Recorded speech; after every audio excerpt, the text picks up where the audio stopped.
முஹம்மது பின் அபி உமாமா என்று ஒருவர் சொல்லுகின்றார்.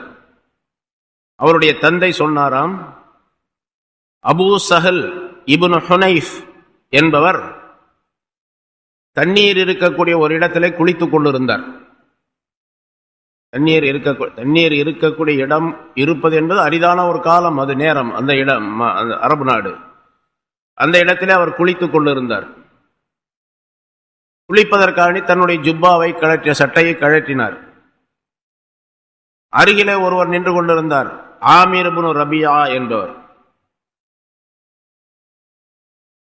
அபூ சஹல் என்பவருடைய உடலை இவர் பார்க்கின்றார். அவர் அழகான உடல் நிறம் கொண்டவராக, தோற்றமுள்ளவராக இருந்தார். அந்த அபூ சஹல் என்பவர். ஆமீர் என்பவர் பார்த்தார். பார்த்துவிட்டு சொன்னார், இந்த உடலை போன்று நான் உடலை பார்க்கவே இல்லை, இவருடைய தோலை போன்று நான் தோள்களை பார்க்கவே இல்லை. என்ன அழகான உடல், என்ன அழகான தோல் நிறம் இவருக்கு அப்படின்னு தான் சொன்னார். உடனே அவருக்கு ஒரு நோய் ஏற்பட்டு விட்டது. நடக்க முடியவில்லை, எழுந்திருக்க முடியவில்லை. அப்படிப்பட்ட ஒரு நிலை அவருக்கு ஏற்பட்டு விட்டது. அதே இடத்திலே, அதே நேரத்திலே அந்த நோய் கொஞ்சம் கொஞ்சமாக அதிகமாகி ரொம்ப கடுமையாக ஆகிவிட்டது. அப்படியே அவரை அழைத்துக் கொண்டு ரசூலுல்லாஹி ஸல்லல்லாஹு அலைஹி வஸல்லம் அவர்களிடத்திலே வந்தார்கள். யா ரசூலல்லாஹ், இந்த மாதிரி ஏற்பட்டு விட்டது இவருக்கு. ஆமீர் என்பவர் பார்த்தார், சொன்னார். உடனே இவருக்கு இந்த நிலை ஏற்பட்டு விட்டது என்பதாக சொன்னார்கள். ரசூலுல்லாஹி ஸல்லல்லாஹு அலைஹி வஸல்லம் அவர்கள் பொதுவாக சஹாபாக்களிடத்தை சொன்னார், அலாம யக்துலு அஹதுக்கும் அஹாஹு. ஒருவர் தன்னுடைய சகோதரரை ஏன் கொல்லுகிறார், கொலை செய்கின்றார், எதற்காக அவரை இவர் கொலை செய்கின்றார் என்று சொன்னார்கள். அதாவது கொலை செய்கின்றார் என்று சொன்னால் அவருடைய கண்களின் காரணமாக இவருக்கு நோய் ஏற்பட்டு விட்டது. கண்களுடைய பாதிப்பு அவருடைய உடலை தாக்கிவிட்டது. அது கொலைக்கு சமமானது. அவர் ஏன் இவரை கொலை செய்ய வேண்டும் என்று சொல்லிவிட்டு, அல்லாஹ் பர்ரக்த, அவருடைய உடல், அவருடைய நிறம், அவருடைய தன்மை வனப்பு மிக்கதாக, ஆச்சரியமுடையதாக இருந்தால் அவர் இப்படி சொல்லி இருக்க கூடாதா? பாரக்கல்லாஹு ஃபீ ஜஸதிக, அல்லாஹ் தஆலா உன்னுடைய உடல்ல பரக்கத்து செய்யட்டும், உன்னுடைய நிறத்துல பரக்கத்து செய்யட்டும் அப்படின்னு சொல்லக்கூடாதா என்று ரசூலுல்லாஹி ஸல்லல்லாஹு அலைஹி வஸல்லம் சொன்னார்கள். சொல்லிவிட்டு, இன்னல் ஆயின ஹக்குன், கண் திருஷ்டி என்பது உண்மைதான், சத்தியமானதுதான் என்பதாகவும் சொன்னார்கள். பிறகு அந்த ஆமீர் என்பவர் யார் கண் திருஷ்டி ஏற்பட்டதோ அந்த கண்ணுடைய அந்த மனிதர் ஆமீரை கூப்பிட்டு சொன்னார்கள், நீ ஒலு செய்வாயாக, ஒலு செய்து அதனுடைய தண்ணீர் கைகால்களை கழுவி அதனுடைய தண்ணீரை எடுத்து கொண்டு போய் அந்த அபூ சஹல் என்பவருடைய தலையிலே ஊற்றுவாயாக என்பதாக சொன்னார்கள். அதே போன்று அவர் செய்தார். அவருடைய நோய் குணமாகிவிட்டது, கண் திருஷ்டியுடைய அந்த பாதிப்பு இல்லாமலாகிவிட்டது என்பதாக குறிப்பிடுகின்றார். இங்கே கண் திருஷ்டி ஏற்பட்டால் என்ன செய்ய வேண்டும் என்பதற்கு இரண்டு விஷயத்தை சொல்லுகின்றார்கள். ஒன்று, சில பேர் அவருக்கே தெரியும், யாருக்கு கண்களிலே சக்தி இருக்கின்றதோ அவருக்கே தெரியும், நம்ம கண்ணு பட்டுச்சுன்னா ஒன்றும் உருப்படாது அப்படின்னு சொல்லுவார். அவரே சொல்லுவார். சில பேர் நம்ம பார்க்குறோம், என் கண்ணு பட்டுச்சுன்னா அது உருப்படாதுங்க அப்படின்னு சொல்லுவார். அந்த கண்ணுக்கு சக்தி. அவர் என்ன செய்யணும்னு கேட்டால், ஏதாவது ஒரு பொருளை அப்படி ஆச்சரியத்தோடு பார்த்தால், அதிசயமாக பார்த்தால், கண் பட்டுவிடும் என்று நினைத்தால், உடனே அந்த பொருளை பார்த்த உடனே அல்லாஹும்ம பாரிக் லஹு ஃபீஹி, யா அல்லாஹ் அவருக்கு அதில் பரக்கத்து செய்வாயாக என்று சொல்ல வேண்டும். பரக்கத்து செய்வாயாக என்று சொன்னால் இவருடைய கண் திருஷ்டியினுடைய விளைவு மாறி நன்மையாக அது ஆகிவிடும், அதில் பரக்கத்து ஏற்பட்டுவிடும். இது துஆ செய்வது. சரி, கண் திருஷ்டி பட்டுடுச்சு சொல்லிட்டா, கண்ணால பார்த்தாரு, விளைவு ஏற்பட்டு வச்சு, இப்ப என்ன பண்றது அப்படின்னு சொன்னா, இரண்டாவது மருந்தை ரசூலுல்லாஹி ஸல்லல்லாஹு அலைஹி வஸல்லம் சொல்லுகின்றார்கள். இவர் ஒலு செய்ய வேண்டும். தன்னுடைய கைகளை கால்களை கழுவி, எல்லாவற்றையும் கழுவி அந்த தண்ணீரை ஒரு பாத்திரத்திலே சேமித்து வைத்து, அது யார் மீது அந்த கண் திருஷ்டி ஏற்பட்டதோ அவருடைய தலையிலே அதனை ஊற்ற வேண்டும். அப்படி ஊற்றினால் அதன் காரணமாக அந்த விளைவு நீங்கிவிடும், கண் திருஷ்டி நீங்கிவிடும் என்பதாகவும் சொல்லுகின்றார். வேறு சில ஹதீஸ்களை வேறு கருத்தின் பின்னால வேறு சில விஷயங்கள் வருகின்றன. ஆக ரசூலுல்லாஹி ஸல்லல்லாஹு அலைஹி வஸல்லம் அவர்கள் கண் திருஷ்டி உண்டு என்பதையும் அதற்குரிய மருந்தையும் இங்கே சொல்லி காட்டுகின்றார்கள். சஅத் இப்னு அபீ வக்காஸ் ரலியல்லாஹு தஆலா அன்ஹு அவர்கள் ஒரு தடவை ஒரு வாகனத்திலே ஏறி சென்றார்கள். குதிரையின் மீதோ அல்லது ஒட்டகத்தின் மீதோ ஏறி செல்லுகின்றார்கள். அப்படி ஏறி செல்லுவதை ஒரு மனிதர் ஒரு பெண்மணி பார்த்தார். பார்த்துவிட்டு சொன்னார், உங்களுடைய இந்த அமீர், அப்பொழுது அவர் யமன் நாட்டிலே அமீராக தலைமை அதிகாரியாக நியமனம் செய்யப்பட்டிருக்கின்றார் சஅத் இப்னு அபீ வக்காஸ் ரலியல்லாஹு தஆலா அன்ஹு அவர்கள். உங்களுடைய இந்த அமீர் மிகப்பெரிய பராக்கிரமம் உள்ளவராக இருக்கின்றார் என்பதாக சொன்னார். அந்த பெண்ணு அந்த பார்த்துட்டு சஅத் இப்னு அபீ வக்காஸை பார்த்த உடனே எப்படி சொன்னார், ரொம்ப பெரிய பலம் வாய்ந்தவராக இருக்கின்றார், அவருடைய புஜங்கள் எல்லாம் திரண்டு இருக்கின்றன, சக்தி உடையவராக இருக்கு அப்படின்னு சொன்னார். அப்படியே வீட்டுக்கு வந்தாரு, கீழே விழுந்தார் சஅத் இப்னு அபீ வக்காஸ் ரலியல்லாஹு தஆலா. இது அந்த பெண்ணுடைய கண்ணினால் ஏற்பட்டது என்பதாக குறிப்பிட்டார்கள். அந்த பெண் இப்படி சொன்னார் என்பது அந்த நேரத்தில் அவருக்கு தெரியாது. யாரோ இதை சொன்னார்கள், இந்த மாதிரி உங்களை பார்த்து இந்த பெண் இப்படி சொன்னாள் என்பதாக. அந்த பெண்ணை அழைத்து வாருங்கள் என்பதாக சொன்னார்கள். அழைத்து வரப்பட்டது. நீ குளித்து விட்டு அந்த குளித்த தண்ணீரை ஒரு பாத்திரத்தில் சேமித்து என்னிடத்தில் கொண்டு வா என்பதாக சொன்னார்கள். அல்லது முன்னால் சொல்லப்பட்டபடி ஒலு செய்துவிட்டு அந்த தண்ணீரை கொண்டு வா என்று சொன்னார்கள். அந்த தண்ணீரை தங்களின் மீது ஊற்றினார்கள். அவருக்கு அப்பொழுது ஏற்பட்ட அந்த நோய் சுகமாகிவிட்டது என்பதாக குறிப்பிடுகின்றார். பொதுவாக அஹ்லுஸ் சுன்னத் வல் ஜமாஅத் என்ற இமாம்களுடைய கொள்கை கண் திருஷ்டி உண்டு என்பதுதான். சிலர் மறுப்பார்கள், அல்லாஹ் கண் திருஷ்டிலாம் கிடையாது என்பதாக. அல்லாஹ் தஆலா நோயையும் படைத்திருக்கின்றான், மருந்தையும் படைத்திருக்கின்றான். அல்லாஹுதான் செய்கின்றான். ஆனால் செய்வது அல்லாஹுதான் என்ற நம்பிக்கை வர வேண்டும். இது இவருடைய கண்களால் மட்டும் ஏற்பட்டது என்று நம்பக்கூடாது, இது இதனால் வந்தது என்று நம்பக்கூடாது. முன்னால சொல்லி இருக்கிறோம், தொத்து நோய் என்பது கிடையாது. லா அதுவா வலா தியரத வலா ஹாம்மத என்றெல்லாம் ரசூலுல்லாஹி ஸல்லல்லாஹு அலைஹி வஸல்லம் சொன்னார்கள். தொற்று நோய் கிடையாது என்பதா. ஆனா இன்னைக்கு மருத்துவர்கள் சொல்லுகின்றார்கள் தொற்று நோய் உண்டு என்பதாக சொல்லுகின்றார்கள். ஒருவருக்கு ஜலதோஷம் ஏற்பட்டால் அவருக்கு பக்கத்தில் யாராவது இருந்தால் இந்த கிருமி அவரை தாக்கி அவருக்கும் ஜலதோஷம் ஏற்படும். நேற்று கூட ஒருத்தர் சொன்னார், எனக்கு காய்ச்சல் வந்துச்சு, அங்கேயே மதீனாவிலே காய்ச்சல் வந்துச்சு, மக்காவிலே வந்துருச்சு, வீட்டுக்கு வந்தேன், எனக்கு காய்ச்சல் நல்லா போச்சு, என் பிள்ளைக்கு வந்துருச்சு அப்படின்னாரு. நம்பிக்கை அப்படிங்கிற நமக்கு தெரியாது சொன்னார். ஆனா இவருடைய காய்ச்சல் அவ பிள்ளைக்கு வந்துச்சு அப்படின்னு நம்பக்கூடாது. தொற்று நோய் என்பதெல்லாம் கிடையாது. இவருக்கு காய்ச்சல் ஏற்பட்டது என்றால் இவருக்கு அல்லாஹ் தஆலா காய்ச்சல் வர வேண்டும் என்று நாடி இருந்தால் அந்த காய்ச்சல் இவருக்கு வந்தது. அவருடைய குழந்தைக்கு காய்ச்சல் ஏற்பட்டது என்று சொன்னால் அல்லாஹ் அவருடைய குழந்தைக்கு காய்ச்சல் வர வேண்டும் என்று நாடினால் அவன் அந்த குழந்தைக்கு அந்த காய்ச்சல் வந்தது. இவருடைய காய்ச்சல் அவருக்கு போகாது. கேட்டாங்க ரசூலுல்லாஹி ஸல்லல்லாஹு அலைஹி வஸல்லம் அவர்களிடத்தில் சஹாபாக்கள் சிலர், ஒரு ஒட்டகத்துக்கு நோய் வந்தால் அடுத்த ஒட்டகத்துக்கும் நோய் தாவி விடுகின்றது.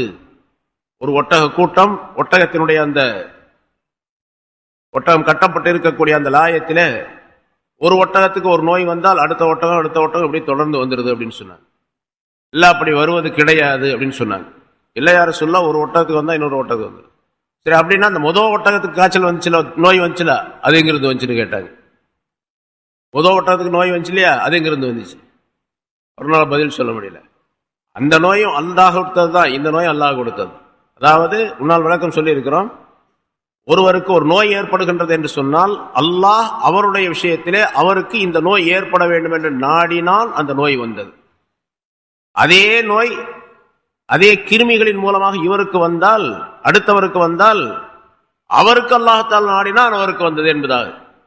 இவருடைய நோய் அவருக்கு போய்விட்டது என்று அர்த்தம் அல்ல. இவருடைய நோய் அவருக்கு வராது. இதே மாதிரி நோயாக இருந்தாலும் கூட இந்த நோய் அல்ல, அது வேறு நோய், இது வேறு நோய். இதற்கு உதாரணம் தெளிவாக நமக்கு சொல்லப்பட்டு இருக்கின்றது. நாம் நிதர்சனமாக நாம் பார்க்கின்றோம். ஒருத்தருக்கு காய்ச்சல் வந்துச்சு, அவர் மாத்திரை எல்லாம் சாப்பிட்டார், மருந்தெல்லாம் சாப்பிட்டார், இன்ஜெக்ஷன்லாம் போட்டாரு, 3 நாள் நல்லா போச்சு. அதே நோய் அதே மாதிரி தொற்று நோய் அப்படின்னு சொல்றாரு. இந்த கிருமிகளால் அடுத்தவருக்கு ஜுரம் வந்துருச்சு, அவருடைய மனைவிக்கு அவருடைய மக்களுக்கு சேர்ந்து இருக்கக்கூடியவர்களுக்கு வந்துச்சுன்னு வச்சுங்க. ஆனா அந்த நோய், அந்த ஜுரம், அந்த காய்ச்சல் 10 நாள் ஆச்சு, நல்லாகவே இல்லை. அவருக்கு ஏற்பட்ட காய்ச்சல் 3 நாள் நல்லா போச்சு, இவருக்கு ஏற்பட்ட காய்ச்சல் இன்னும் 10 நாள் ஆச்சு நல்லாகவே இல்லை அப்படின்னு சொன்னா இது வேற காய்ச்சல் அது வேற காய்ச்சல் நடக்குது.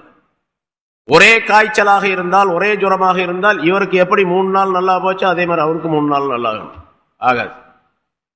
இவர் எந்த மாத்திரை சாப்பிட்றோ அந்த மாத்திரையை சாப்பிட்டா அவங்களுக்கு நல்லா ஆகணும். டாக்டர் பரிசோதிக்கிறார், உங்களுக்கு கொடுத்த மாத்திரை உங்களுக்கு கொடுத்தா சரியா வராதுங்க, இவருக்கு வேற மாத்திரை கொடுக்கணும்னு கொடுக்குறாரு. அப்ப நோய் வேறு. அதனால தொத்து நோய் என்பதெல்லாம் கிடையாது. லா அதுவா, தொத்து நோய் கிடையாது என்று ரசூலுல்லாஹி ஸல்லல்லாஹு அலைஹி வஸல்லம் சொன்னார். இது அல்லாஹ்வுடைய நாட்டப்படி ஒவ்வொருவருக்கும் தனித்தனியாக ஏற்படுவது. அதனால அல்லாஹ் தஆலா சொல்லுகின்றான், ஒரு மனிதர் கண் திருஷ்டி போடுகின்றார், கண் திருஷ்டியின் மூலமாகத்தான் அவருக்கு ஏற்பட்டது, அல்லாஹ்வுடைய நாட்டப்படி ஏற்பட்டது. கண் திருஷ்டி உண்டு, ஆனால் கண் திருஷ்டி மட்டுமே அந்த நோயை உருவாக்காது. அல்லாஹ்வுடைய நாட்டம் முந்தி இருக்க வேண்டும். அதுக்கு முன்னால் அல்லாஹ்வுடைய நாட்டம் இருக்கணும்.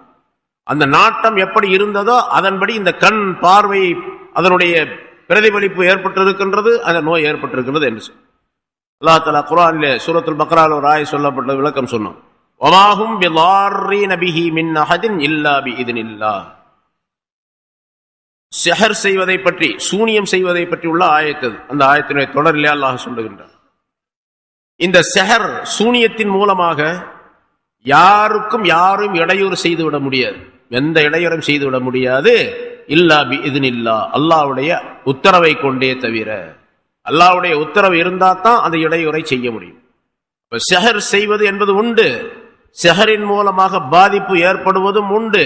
ஆனால் அல்லாஹ் தஆலாவுடைய அனுமதியோடு தான் அது நடக்கும், உத்தரவை கொண்டுதான் அது நடக்கின்றது.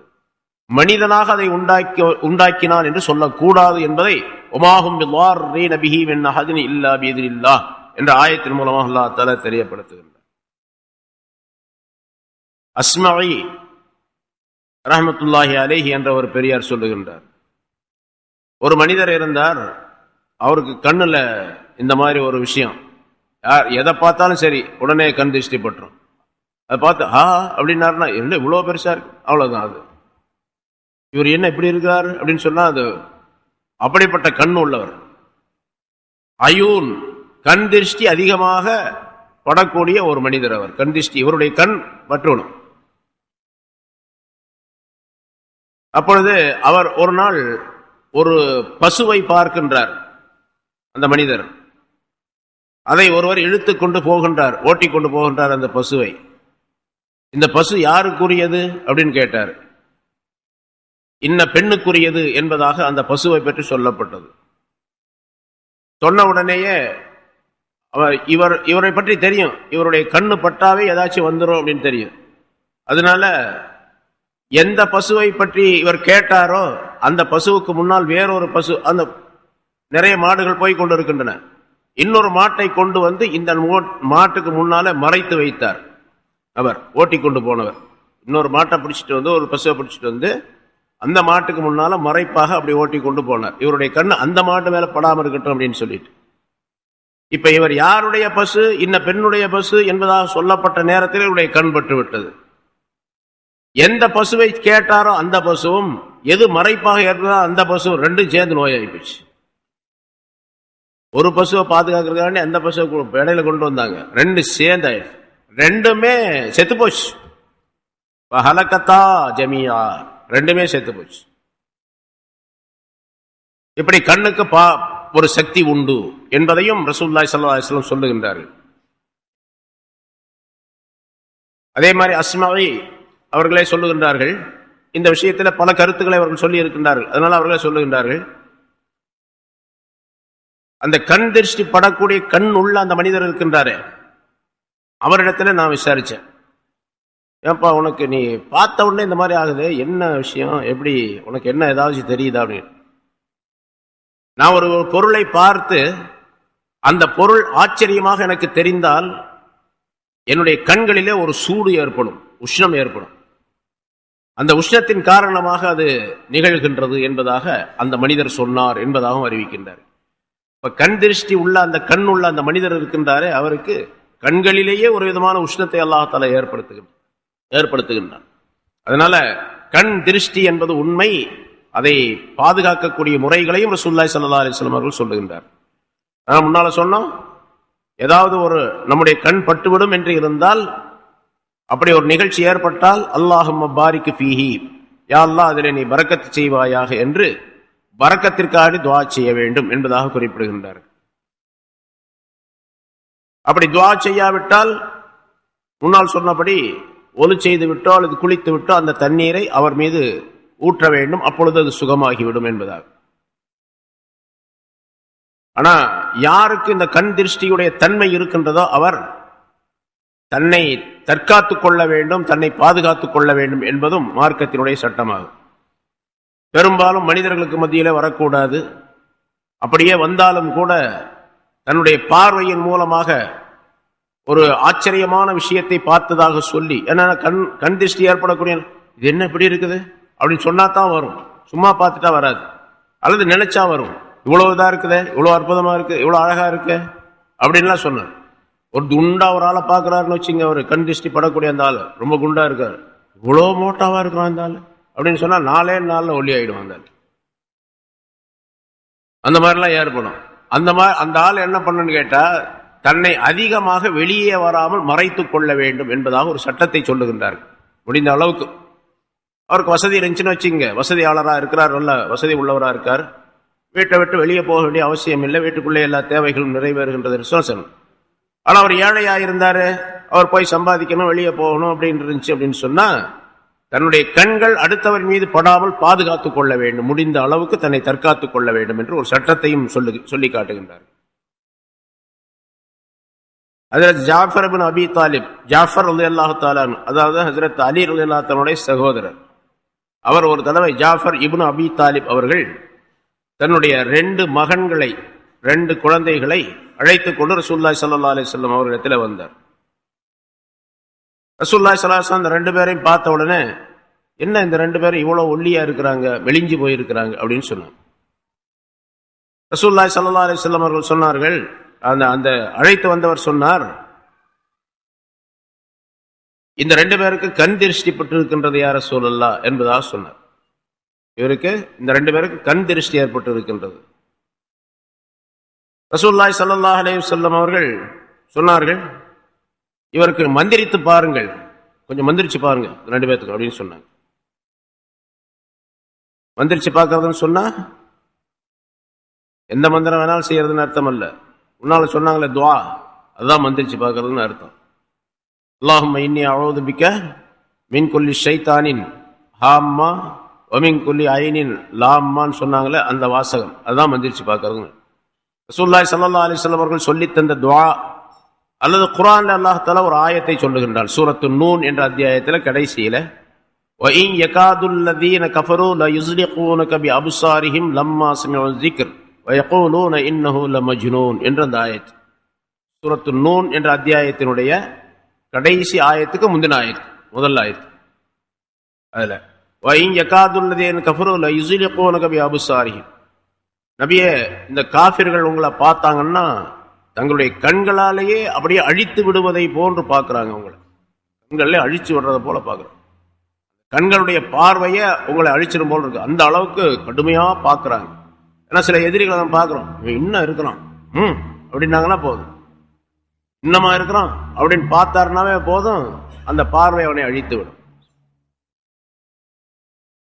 என்று அல்லாஹ் தஆலா சொல்லுகின்றானே. அந்த ஆயத்து கண் திருஷ்டிக்கு சிறந்த பாதுகாப்பு. கண் திருஷ்டிக்கு ரசூலுல்லாஹி ஸல்லல்லாஹு அலைஹி வஸல்லம் துஆ சொன்னாங்க, அல்லாஹும்ம பாரிக் லி ஃபீஹி, பாரிக் ஃபீஹி என்பதை சொல்ல சொன்னாங்க. அதே மாதிரி ஒலு செய்து தண்ணீரை ஊற்ற சொன்னாங்க, குளிச்சுட்டு தண்ணீரை ஊற்ற சொன்னாங்க. எல்லாத்தை விட சிறந்த மருந்து, கண் திருஷ்டிக்கு சிறந்த மருந்து இந்த ஆயத்து தான். ஏன்னா ஆயத்தை விட ஹதீஸ் பெருசாக முடியாது, ஆயத்து தான் சிறந்த மருந்து. கண் திருஷ்டி ஏற்பட்டது என்று நினைக்கக்கூடியவர்கள், தனக்கு ஏற்பட்டாலும் சரி, தங்களுடைய குழந்தைகளுக்கு ஏற்பட்டாலும் சரி, மற்றவர்களுக்கு ஏற்பட்டாலும் சரி, முதல்ல இந்த ஆயத்தை ஓதணும், ஸலவாத் ஓதிக்கணும், அல்லாஹும்ம ஸல்லி அலா முஹம்மது என்று ஸலவாத் சொல்லிக்கணும். பிறகு வை யகாதுல் லதீன கஃபரு ல யுஸ்லிகூனக பி அப்சாரிஹிம் லம்மா சமிஉ ذிக்ர வ யகூலூன இன்னஹு லமஜ்னூன் என்ற இந்த ஆயத்தை ஓத வேண்டும்.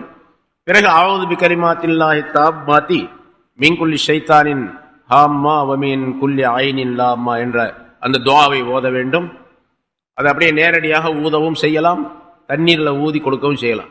அதுக்கு ஒரு அஜர்த்தை போய் பார்க்கணும், மோதினாரை போய் பார்க்கணும்னா கிடையாது, அவங்கவுங்க ஓதிக்கலாம், அவங்கவுங்க ஓதிக்க வேண்டியதுதான். அவங்கவுங்க ஓதனா தான் அதில் எஃபெக்டே இருக்குது முதல்ல. யாசின் ஓதணும் வாங்க அஜித் எங்கள் வீட்டுக்கு அப்படின்னு சொன்னால், நான் வந்து யாசின் ஓதனா ஏதாச்சும் காசு கொடுப்பீங்க வாங்கிட்டு வருவோம், காசுக்காக வேண்டி ஓதிட்டு வருவோம், இல்லை சாப்பாடு கொடுப்பீங்க வாங்கிட்டு வருவோம். நீங்களா ஓதனா எந்த நோக்கத்துக்காக வேண்டி நீங்கள் ஓதுறீங்களோ அந்த நோக்கம் நிறைவேறும். அடுத்தவர் ஓதனா அந்த நோக்கம் நிறைவேறாது. அஜித் அல்லா மேலே ஒரு யாசின், நாகூர் அண்ணா மேலே ஒரு யாசின் ஓதுங்க. எங்கள் அம்மா மௌத்தாயிட்டாங்க, அவங்க மேலே ஒரு யாசின், 3 ஒன்னாக்கிட்டாங்க. எங்கள் அம்மா மௌத்தாயிட்டாங்க, நாகூர் அண்ணவர் மௌத்தாயிட்டாரு, அல்லாவும் மௌத்தாயிட்டான், அதனால யாசின் ஓதுங்க. அல்லா மேலே யாசின் ஓதுங்க இன்னும் சொல்கிறாங்க. இவ்வளோ காலத்துக்கு பின்னால் இன்னும் சொல்லிட்டு இருக்கிறாங்க, அல்லா மேலே ஒரு யாசின் ஓதுங்க, ரசூல் மேலே ஒரு யாசின் ஓதுங்க, வைத்திய நாட்டகம் மேலே ஒரு யாசின் ஓதுங்க அப்படின்னு சொல்லக்கூடியவங்க இருக்கிறாங்க.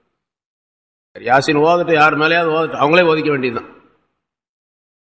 யாசின் ஓத தெரியல சூரத்துல் பாத்தியா ஓதுங்க, சூரத்துல் பாத்தியா ஓத தெரியல ஒரு துவா ஓதுங்க, ஏதாச்சும் ஒன்று அரபியில் தெரியல தமிழில் சொல்லுங்க. எல்லா மொழியும் அல்லாவுக்கு தெரியும், அல்லாஹ் சொல்லி கொடுத்த அந்த மொழி, அதனால எல்லாருக்கும் இது மாதிரி கண் திருஷ்டி ஏற்பட்டுச்சு அப்படின்னு சொன்னா அதை நாம் நாம செய்து கொள்வது நல்லது. சரி தெரியல, ஒரு நல்ல மனிதர் இருக்கிறார் ஓதி பார்க்கறது தப்பு இல்லை, நல்லவர் இருக்கார். ஏன்னா ரசூலுல்லாஹி ஸல்லல்லாஹு அலைஹி வஸல்லம் அவர்களிடத்தில் பல பேர் வந்து ஓதி பார்த்துட்டு போனாங்க, நல்லா போச்சு, ஓதுறது தப்பு இல்லை. இந்த மாதிரி ஆள் கிடைக்கணும், முதல்ல ஓதி பார்த்தா நல்லாகும் அப்படின்னு இருக்கு. ஆட்ட நம்ம போறோமோ அவரே சரியில்லை, என்ன அடுத்தவருக்கு எப்படி ஒருத்தர் ஒரு பிரிண்ட் போட்டு ஒரு பேப்பர், அழகான பேப்பர், அதில் நிறைய பிரிண்ட் அடித்து கொண்டு வந்து வித்துக்கிட்டு இருந்தார் பள்ளிவாசலில். பள்ளிவாசல் தான் விற்கிறது, அங்கே தானே விற்கும், அதனால் பள்ளிவாசலில் வந்து வித்தார். அதில் என்ன பட்டிருக்குது, வறுமை நீங்க வேண்டுமானால் இதை இத்தனை தடவை ஓதுங்கள், செல்வம் சேர வேண்டுமானால் இதை இத்தனை தடவை ஓதுங்கள், நீங்கள் பெரும் பணக்காரராக ஆகிவிடலாம், நீங்கள் நோய் இல்லாமல் வாழ வேண்டும் என்று சொன்னால் இந்த ஆயத்தை இந்த துவாவை இப்படி ஓதுங்கள், இத்தனை தடவை ஓதுங்க, உங்களுக்கு நோயே வராது அப்படின்னு சொல்லிட்டு நிறைய இருக்குது. அது மாதிரி உலகத்தில் சுகமாக வாழ்றதுக்கு, சிறப்பாக வாழ்றதுக்கு, நோய் இல்லாமல் வாழ்றதுக்குள்ள மருந்துகள் அந்த பேப்பரில் சொல்லப்பட்டு பிரிண்ட் பண்ணப்பட்டிருக்குது. ஆனால் கொண்டு வந்து விற்கிறாரு பாருங்க, அவருக்கு பூரா வறுமை, நோய், கஷ்டம், ஆளை பார்த்தாவே ரொம்ப டேஞ்சரா இருக்கிறாரு.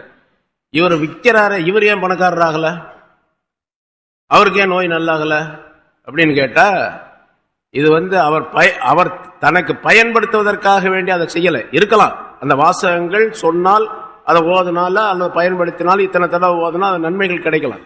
அவர் அதை பயன்படுத்தல, மற்றவர்களுக்கு பயன்படுத்த வேண்டும் என்று நினைக்கின்றார், அதன் மூலமாக ஏதாச்சும் உலகத்தினுடைய சில காசுகளை சம்பாதிக்க வேண்டும் என்று நினைக்கின்றார். அதனால அது பலன் தரவே இல்லை, அவருக்கு பலன் தரல. ஆனா வாங்கினா செஞ்சா பலன் தரும். முதல்ல என்ன பண்ணு கேட்டா, நம்மை நாம் சீர்திருத்திக் கொள்ள வேண்டும், நாம் சரியாக ஆகிக்கொள்ள வேண்டும். பிறருக்கு நாம் சொன்னா அது கேட்கும், இல்லைன்னா கேட்க. நான் சரியா இருந்தா தான் நான் ஓதி பார்க்கலாம் அடுத்துக்கு. நான் அடிக்கடி சொல்றது ஒரு சம்பவம், இமாம் ஷாஃபி ரஹ்மத்துல்லாஹி அவருடைய சம்பவம் நான் சொல்லியிருக்கிறேன், பலரும் கேட்டிருக்கலாம், நான் பல தடவை சொல்லியிருக்கிறேன். ஒருத்தர் வந்தார் வயிற்று வலிக்குதுன்னு சொல்லிட்டு, இமாம் ஷாஃபி ரஹ்மத்துல்லாஹி அலைஹி அங்கே மஜ்லிஸில் நிறைய பேர் உட்கார்ந்து இருந்தாங்க, ஒரு துவா ஓதுனாங்க, ஒரு ஆயத்தை ஓதுனாங்க, ஊதுனாங்க, போயிட்டாரு, நல்லா போச்சு, ஒருக்கு வயிற்று வலி நல்லா போச்சு. அந்த மஜ்லிஸில் இருந்த ஒருத்தர் ரொம்ப நாளைக்கு பின்னால இன்னொருத்தர் வயிற்று வலின்னு சொல்லிட்டு அவர்கிட்ட வந்தார். ஆமா, அன்னைக்கு இமாமிடத்தில் உட்கார்ந்துருக்கும் போது இந்த ஆயத்துக்களை தான் ஓதுனார் வயிற்று வலிக்கு, நம்மளும் ஓதலாம் அப்படின்னு சொல்லிட்டு அவர் ஓதி பார்த்தார். அவருக்கு நல்லாகல, வயிற்று வலிக்கு நல்லா போச்சுன்னா நல்லாகலன்றாரு. இவருக்கு ஒரே ஆச்சரியம். இமாம் அவர்களும் அந்த ஆயத்தான ஓதுனாங்க, அந்த துவாவை தான் ஓதுனாங்க, நானும் அதை தான் ஓதுனேன், ஏன் நல்லாகல, அவங்களுக்கு மட்டும் எப்படி நல்லாச்சு? அப்ப நேரா இமாம் ஷாஃபி ரஹ்மத்துல்லாஹி இடத்துல வந்து அவர் கேட்டார், இமாம் அவர்களே, நீங்க அன்னைக்கு ஒருத்தர் வயிற்று வலின்னு வந்தாரு, ஓதி பார்த்தீங்க நல்லா போச்சு, நானும் அதே மாதிரி இன்னொருத்தருக்கு ஓதி பார்த்தேன், நல்லாகல, என்ன விஷயம் அப்படின்னு சொல்லி கேட்டார். இமாம் சொன்னாங்களா, இது வேற நாக்கு, அது வேற நாக்கு அப்படின்னாரு. அந்த நாக்குக்கு எஃபெக்ட் கூட, அது அல்லாஹ் தாலாவுடைய ஜிக்ர்ல உள்ள நாக்கு, அல்லாஹுடைய இல்மில உள்ள நாக்கு அது. அதனால அதுக்கு அல்லாஹ் தாலா பெரிய மருந்துடைய சக்தியை கொடுத்துருக்குறான். மற்ற நாட்கள்லாம் அப்படி கிடையாது. அதனால எல்லாத்துக்கும் ஒரே மாதிரி இருக்காது. உண்மையிலேயே கவலைப்பட்டு ஒரு விஷயத்தை செய்தால் அந்த கவலைக்கு அல்லாஹ் தாலா கூலி கொடுப்பான். குழந்தைக்கு ஜுரம் ஏற்பட்டிருக்குது, நோய் ஏற்பட்டிருக்குது, அதிக கவலை கொண்டவர்கள் யார்? தாய் தான். அதுக்கு அடுத்தாப்புல தந்தை. தாயும் தந்தையும் ரொம்ப கவலை உள்ள, அவங்க ஓதி பார்க்கணும். முதல்ல சூரத்துல் பாத்தியா ஓதி ஊதுனாங்கன்னா நல்லா போயிடும். அஜத்திட்ட கொண்டு வர வேண்டியதில்லை, மோதினாட்டை கொண்டு வர வேண்டியதில்லை. அதனால தாவீஸ் போடுற மோதினார் அஜத்தை அவர்களாம் கோவிச்ச கூடாது, எங்களுக்கு வருமானம் போயிடுது இந்த மாதிரி. அப்படி அது தனியாக அல்லாஹ் தஆலா கொடுப்பான் வருமானம் அப்படிங்கிறது. ஒரு கண் திருஷ்டி படக்கூடிய ஒரு மனிதர் இருக்கிறார் அப்படின்னு வச்சுங்க. அவரை பற்றி மற்றவருக்கு எச்சரிக்கை செய்யலாமா? இந்தப்பா, அவருடைய பார்வைப்படுற மாதிரி நடந்துக்காத, போகாத, வராத, அவருடைய பார்வைப்படுற மாதிரி எந்த வியாபாரமும் நீ செய்யாத, பார்த்துக்க, ஜாக்கிரதையா இருக்கு அப்படின்னு சொல்லிட்டு அவரை பத்தி கோல் சொல்லலாமா? கோல் சொல்றது தானே. அவரை பத்தி சொல்லலாமான்னு கேட்டா சொல்லலாம். இது கோல் சொல்றதல்ல, இது எச்சரிக்கை செய்யறது. எச்சரிக்கை செய்யறது. இவர் இந்த மாதிரி மனிதர், இவருடைய கண் பட்டுச்சுன்னு சொன்னா எல்லாம் கரிஞ்சு போயிடும். அதனால அவருடைய விஷயத்துல அவருடைய கண் படாதவாறு ஜாக்கிரதையா நடந்துக்க அப்படின்னு எச்சரிக்கை செய்ய. இப்படி செய்வதற்கின்றதே அது மற்ற முஸ்லிம்களை காப்பாற்றுவது, அவருடைய தீமையிலிருந்து மற்ற முஸ்லிம்களை காப்பாற்றுவது. ரசூலுல்லாஹி ஸல்லல்லாஹு அலைஹி வஸல்லம் பொதுவாக சொல்றார், மார்க்கம் என்பது ஒருவருக்கொருவர் உபதேசம் செய்து கொள்வது, ஒருவருக்கொருவர் நல்லதை ஏவிக் கொள்ளுவது. வல் முஸ்லிமா அல் முஸ்லிமா அஹுல் முஸ்லிம், ஒரு முஸ்லிம் இன்னொரு முஸ்லிமுக்கு சகோதரர், சகோதரரை தீமையிலிருந்து காப்பாற்ற வேண்டும், அதற்காக சொல்லிக் கொள்ளலாம் என்பதும் சொல்லப்பட்டிருக்கிறது. சரிங்க. முன்னால கண் திருஷ்டி பட்டா 2 மருந்து சொன்னாங்க ரசூலுல்லாஹி ஸல்லல்லாஹு அலைஹி வஸல்லம். ஒன்னு குளிச்சுட்டு அந்த தண்ணீரை ஊத்துறது அப்படின்னு சொல்லிட்டு, இன்னொன்று ஓதி பார்க்கறது, மந்திரிக்கிறது அப்படின்னு சொன்னாங்க. 2 வேற வேறையா இருக்குது. ஓதி பார்க்கறது மந்திரிக்கிறது அப்படிங்கிறது வேற விஷயம், தண்ணீரை ஊத்துறதுங்கிறது ஒரு விஷயம் அப்படின்னு. இந்த 2 விஷயத்தையும் ஸல்லல்லாஹு அலைஹி வஸல்லம் 2 இதா ஏன் சொன்னாங்க, 2 மருந்தை ஏன் சொன்னாங்க அப்படின்னு கேட்டா அதுக்கு ஒரு விளக்கம் சொல்லப்படுகின்றது. யாருடைய கண் திருஷ்டியாவது பட்டிருந்தால், அந்த யாருடைய கண் திருஷ்டி பட்டது என்று குறிப்பாக அந்த மனிதரை நமக்கு தெரிந்தால் அவரை ஒலி செய்ய சொல்லி குளிக்க சொல்லி அந்த தண்ணீரை அவர் மேல ஊத்தலாம். கண் திருஷ்டி பட்டிருக்குதுன்னு தெரியும், ஆனா யாரு கண்ணுன்னு தெரியாது, ஆள் தெரியலன்னு வச்சுங்க, அப்போ ஓதிப்பாங்க. மந்திரிக்கிறது ஓதி பார்க்கறது ஆள் தெரியாம இருக்கக்கூடிய நேரத்தில், தண்ணீரை ஊத்துறது ஒலி செஞ்சுட்டு அந்த தண்ணீரை தலையில ஊற்றுவது அப்படிங்கிறது ஆள் தெரிஞ்ச நேரத்தில் என்பதாகவும் 2 விளக்கங்கள் சொல்லப்பட்டிருக்கு. 2 ஹதீஸுக்கு 2 விளக்கங்கள் சொல்லப்பட்டிருக்கு. ஹஜ்ரத் ஜிப்ரீல் அலைஹிஸ்ஸலாம் அவர்கள் ஒரு தடவை ரசூலுல்லாஹி ஸல்லல்லாஹு அலைஹி வஸல்லம் அவர்களிடத்தில் வந்தாங்க. ஹஜ்ரத் அலி ரலியல்லாஹு தஆலா அன்ஹு அவர்கள் சொல்லுகின்றார்கள், ரசூலுல்லாஹி ஸல்லல்லாஹு அலைஹி வஸல்லம் ரொம்ப கவலையா இருந்தாங்க. இந்த நேரத்தில் ஜிப்ரீல் அலைஹிஸ்ஸலாம் கேட்டாங்களாம், முஹம்மதே என்ன கவலை உங்களுக்கு? ஸல்லல்லாஹு அலைஹி வஸல்லம், என்ன கவலை உங்களுக்கு, ஏன் இப்படி இருக்கிறீங்க? ஹசன் ஹுசைன் என்னுடைய பேரன்கள் 2 பேருக்கும் இந்த மாதிரி கண் திருஷ்டி ஏற்பட்டு இருக்கின்றது, அதனால அவங்க உடல் சுகமில்லாதவர்களாக இருக்கின்றார்கள், அதனால கவலை அப்படின்னு சொன்னாங்க. அப்ப ஹஜ்ரத் ஜிப்ரீல் அலைஹிஸ்ஸலாம் அவர்கள் இந்த துஆவை சொல்லி தந்தார்கள். அந்த துஆவை சொல்லி தந்தார்கள். இன்னொரு அறிவிப்புல ஹஜ்ரத் உபாதத் இப்னு ஸாமித் ரலியல்லாஹு தஆலா அன்ஹு அவர்கள் அறிவிக்கின்றார்கள், நான் காலை நேரத்தில் ரசூலுல்லாஹி ஸல்லல்லாஹு அலைஹி வஸல்லம் கிட்ட போனேன். கடுமையான ஜுரமோ அல்லது ஒரு நோய் அவர்களுக்கு ஏற்பட்டு ரொம்ப கஷ்டப்பட்டுக்கிட்டு இருந்தாங்க. பார்த்துட்டு வந்துட்டேன். பிறகு சாயந்தரம் போய் பார்க்கறதுக்கு போனேன். ரசூலுல்லாஹி ஸல்லல்லாஹு அலைஹி வஸல்லம் நல்லா சுகமா இருந்தாங்க, அந்த நோயெல்லாம் நீங்கி போச்சு. என்ன விஷயம் அப்படின்னு கேட்டேன். ரசூலுல்லாஹி ஸல்லல்லாஹு அலைஹி வஸல்லம் சொன்னார்கள், ஜிப்ரீல் அலைஹிஸ்ஸலாம் அவர்கள் என்னிடத்தில் இந்த துஆவை ஓதுமாறு எனக்கு சொன்னார்கள், அந்த துஆவை நான் ஓதினேன், எனக்கு சுகமாகிவிட்டது என்பதாக சொன்னார். அல்லது மேலே சொல்லப்பட்ட ஹசன் ஹுசைன் ரலியல்லாஹு தஆலா அன்ஹுமா 2 பேருக்கும் அந்த நோய் ஏற்பட்டிருந்தது, ஜிப்ரீல் அலைஹிஸ்ஸலாம் தான் அந்த துஆவை ஓத சொன்னார்கள் அப்படின்னு. அந்த துஆ பிஸ்மில்லாஹி அர்கீக மின் குல்லி ஷைஇன் யூஸீக வ மின் குல்லி ஐனின் வஹாசித் அல்லாஹு யஷ்ஃபீக் என்ற இந்த துஆ. அதான் ரொம்ப சுருக்கமான துஆ தான். ரசூலுல்லாஹி ஸல்லல்லாஹு அலைஹி வஸல்லம் சொன்ன துஆக்கள் பூராவுமே பாதுகாப்பு துஆக்கள் பூரா ரொம்ப சின்னதாக தான் இருக்கும். 1 வரி இருக்கும், அது 2 வரி இருக்கும், அவ்வளவு. 10 வரி 20 வரையெல்லாம் துஆவே கிடையாது. அதனால துஆ ஓதும் போதும் கூட ரொம்ப சுருக்கமாக ஓதணும். நீண்ட பெரிய பெரிய 1/2 மணி நேரம், 3/4. சில பேர் நினைச்சுக்கிறாங்க அந்த அஜித் 3/4 மணி நேரம் துஆ ஓதினாருங்க, அருமையான துஆ ஓதிட்டார். 3/4 மணி நேரம் துஆ ஓதுனா அருமையான துஆ அர்த்தமா? துஆவே ரசூல் ஹதீஸ்ல நீங்க எங்க பாருங்க, ஒரு பக்கம் 1 கெட்டு அப்படின்னு வச்சுங்க, 1 கெட்டு பக்கத்துல ஒரு பக்கம் உள்ள துஆ எங்க இருக்கு சொல்லுங்க பார்க்கலாம்? எந்த துஆவும் கிடையாது. எல்லாம் கொஞ்சம் தான் இருக்கு, சின்ன துஆ. ஆனா ஒரு வரி உள்ள துஆவில 1000 கருத்துக்கள் இருக்கும், 1000 கருத்துக்கள் இருக்கும். அதனாலதான் சொன்ன, ஏன்னா அல்லாஹ்வுடைய கலாம், ரசூலுடைய கலாம், அது வார்த்தைகள். அதனால அதுல ஏராளமான கருத்துக்கள் இருக்கு. பிஸ்மில்லாஹி அர்கீக, அல்லாஹ்வுடைய பெயரை கொண்டு உனக்கு நான் மந்திரிக்கின்றேன். மின் குல்லி ஷைஇன் யூஸீக, உனக்கு தொந்தரவு கொடுக்கக்கூடிய எல்லா பொருள்களை விட்டும் உனக்கு நான் மந்திரிக்கின்றேன். ஒமின் குல்லி ஐனின் வஹாசித், ஒவ்வொரு கண் திஷ்டியை விட்டும் பொறாமைக்காரனை விட்டும் உனக்கு நான் வந்திருக்கின்றேன். அல்லாஹு யஷ்ஃபீக், அல்லாஹ் உனக்கு சுகமாக்குவானாக. அவ்வளவு. தெரியல, அரபி தெரியல, தமிழ்லயே சொல்லுங்க. இப்ப நான் சொன்ன அப்படியே சொல்லுங்க. அல்லாஹ் தஆலாவுடைய திருநாமத்தால் உனக்கு நான் மந்திரிக்கின்றேன். மின் குல்லி ஷைஇன் யூஸிக, உனக்கு தொந்தரவு கொடுக்கக்கூடிய எல்லா பொருளை விட்டும் உனக்கு நான் பாதுகாப்பு தேடுகின்றேன். மந்திரிக்கிறேன், பாதுகாப்பு தேடுகின்றேன்.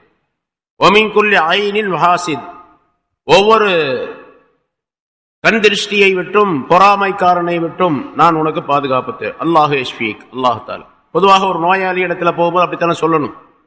நோய்வாய்ப்பட்ட மனிதரை போய் நோய் விசாரிக்க செல்லும் பொழுது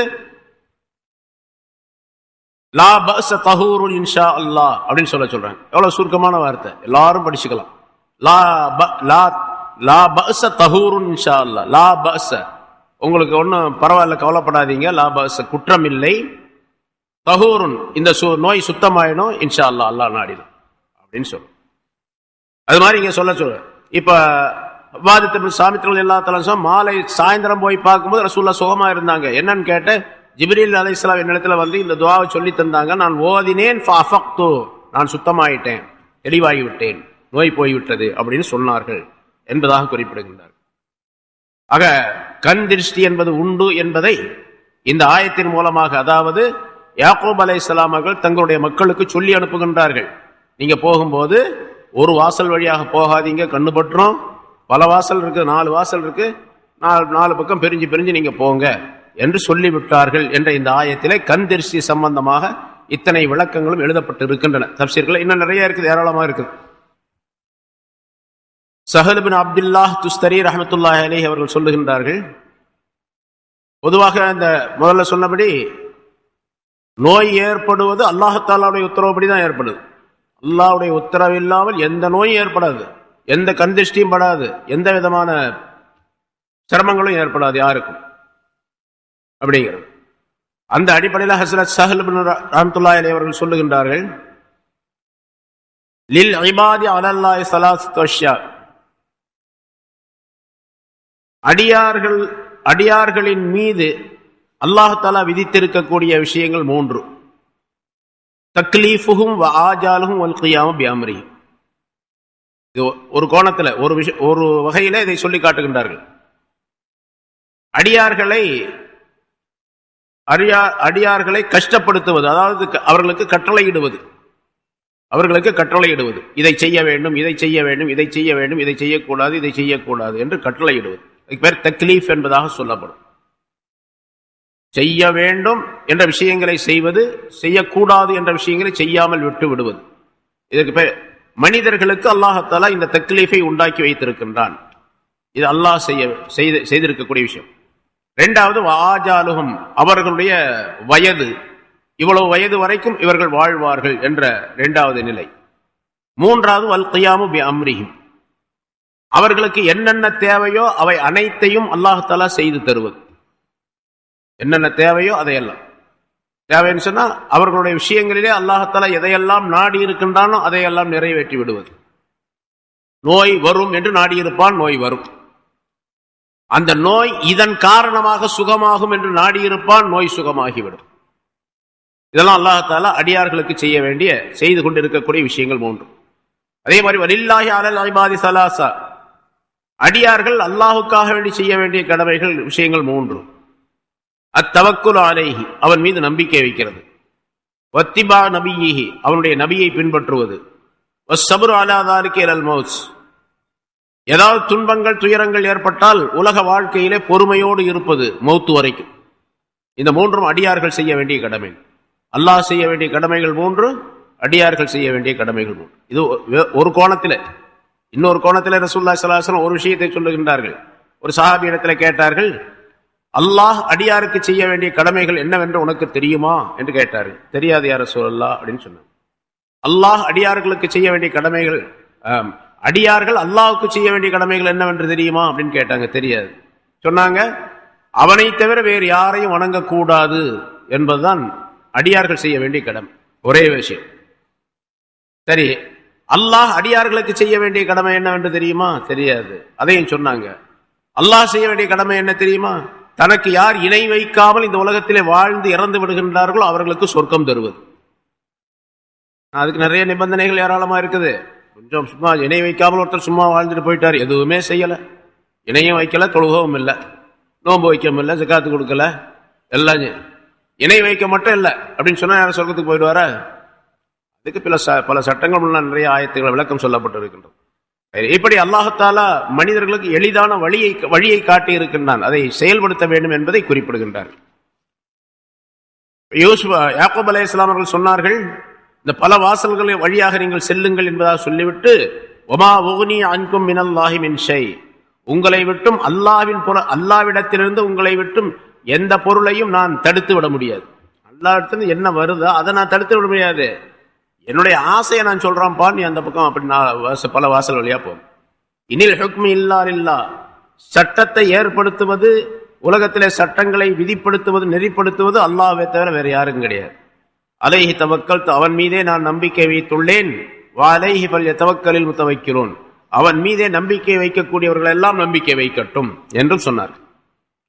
சரி, அந்த யூசுப் அலைஹிஸ்ஸலாம், யாக்கூப் அலைஹிஸ்ஸலாத்துடைய அந்த 10 மக்களும் 11 பேரும், இப்ப புன்யாமீனை சேர்த்து 11 பேரும் வந்தாங்க.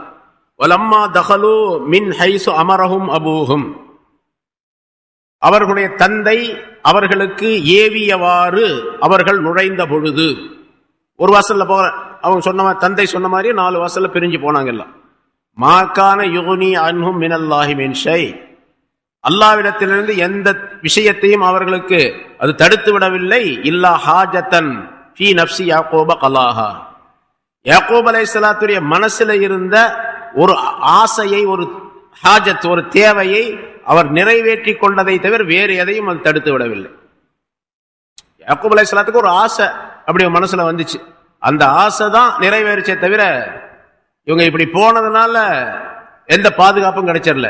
ஏன்னு கேட்டா, அந்த பயணத்துல என்னாச்சுன்னு கேட்டா, யூசுப் அலைஹிஸ்ஸலாம் அவர்கள் 30 வருஷம் 40 வருஷத்துக்கு முன்னால காணாம போனாங்களோ அதே மாதிரி அந்த புன்யாமீனும் போயிட்டார். அடுத்து அந்த பயணத்துல புன்யாமீனை யூசுப் அலைஹிஸ்ஸலாம் பிடிச்சி வச்சுக்கிட்டாங்க.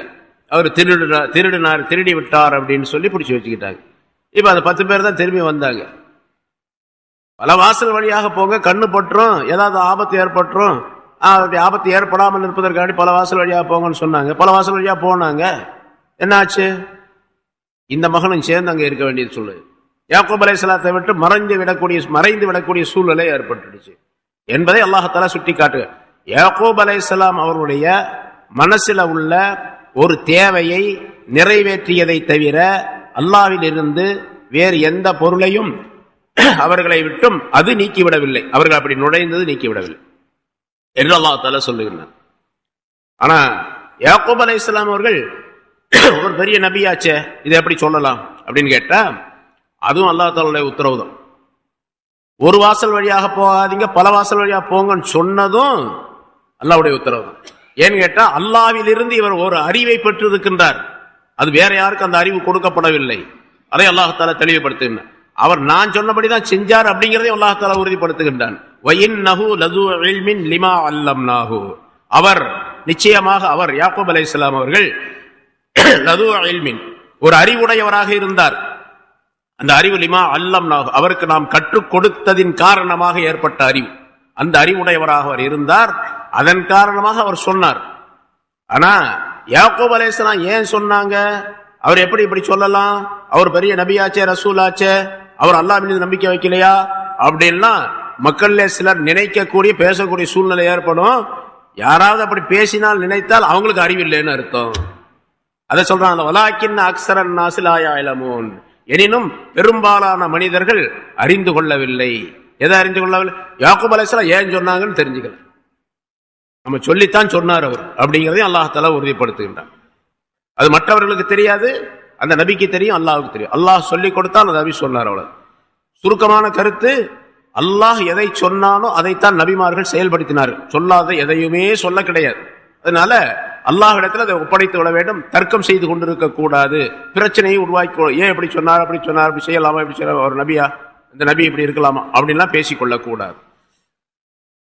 அடுத்து வலம்மா தகலு அலா யூசுப், அந்த 10 பேர் 11 பேரும் யூசுப் அலைஹிஸ்ஸலாத்துல போறாங்க. அதை அல்லாஹ் அந்த காட்சியை அல்லாஹ் சொல்லு, வலம்மா தகலு அலா யூசுப், யூசுப் அலைஹிஸ்ஸலாம் அவர்களிடத்தில் அவர்கள் வந்த பொழுது ஆவா இலைஹி அஹாஹு, யூசுப் அலைஹிஸ்ஸலாம் அவர்கள் தன்னுடைய சகோதரரை தன் பக்கம் அணைத்துக் கொண்டார். புனியாமின் 40 வருஷத்துக்கு முன்னால பார்த்தது தம்பியை பார்த்தவொன்னே அந்த ஆசையினால பாசத்தினால தன்னுடைய தம்பியை அணைத்துக் கொண்டார். போனவொன்னே சொன்னாங்க, இந்த 10-11 பேரும் போறாங்க, அரசர் அவர்களே நீங்க அழைத்து கொண்டு வர சொன்னபடி எங்களுடைய தம்பியையும் நாங்கள் அழைத்து கொண்டு வந்து விட்டோம். இவர் பேர் தான் புனியாமீன். நாங்க எங்களுடைய தந்தை இடத்துல சொல்லிட்டு இவரை அழைச்சிட்டு வந்திருக்கிறோம் அப்படின்னு சொல்லி சொன்னாங்க. உடனே அவர் யூசுப் அலைஹிஸ்ஸலாம் அவர்கள் தன்னுடைய தம்பியை தன்னோடு அணைத்து கொண்டார், சேர்த்து கொண்டார் அப்படின்னு அல்லாஹ் தஆலா சொல்லுகின்றார். இந்த பாசத்தின் காரணமாக சேர்த்து கொண்டார், அணைத்து கொண்டார். சரி, இப்போ அணைத்து கொண்டார் அப்படின்னா கூட இவர் ஏன் அப்படி செய்யறாருன்னா அந்த தம்பிக்கு தெரியாது, புனியாமீனுக்கு தெரியாது. இவர் அரசர் யூசுப் தான் அப்படின்னு அவருக்கு தெரியாது. இவர் சகோதரர்களுக்கும் தெரியல. அது பிறகுதான் தெரியுது. 2வது இன்னொரு தடவை வரும்பொழுது தான் அவர்களுக்கு தெரியும். 3வது தடவை வரும்பொழுது தான் தெரியுது, தெரியப்படுத்துகின்றார்கள். இப்ப 11 பேர் இருக்கிறாங்க. இவங்களுடைய இந்த 10 பேரு இந்த 2 பேரின் மீது வஞ்சக எண்ணம் கொண்டவர்கள் இல்லையா?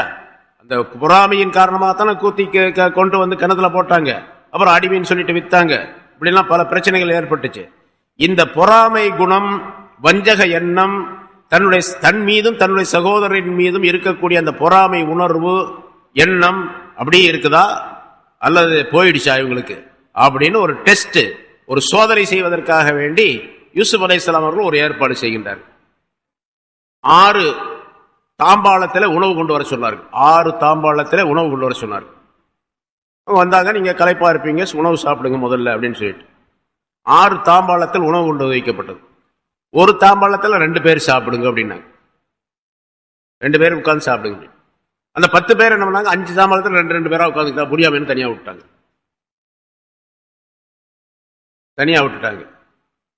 5 தாம்பாளத்தில் கொண்டு வர சொன்னாங்க. 5 தாம்பாளத்தில் 10 பேர் உட்கார்ந்துக்கிட்டாங்க. புனியாமீனை கூப்பிடவே இல்லை, விட்டுட்டாங்க.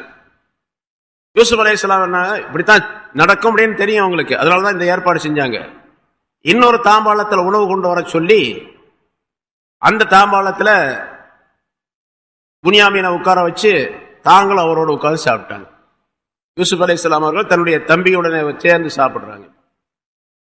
இதை பார்த்தாங்க அவங்க, ஆஹா, அரசரோட உட்கார்ந்து சேர்க்கக்கூடிய பாக்கியம் அந்த பையனுக்கு கிடைச்சிக்கிச்சு, அவருக்கு கிடைச்சிக்கிச்சு, நமக்கு கிடைக்கும் அப்படின்னு கூட நினைச்சாங்க.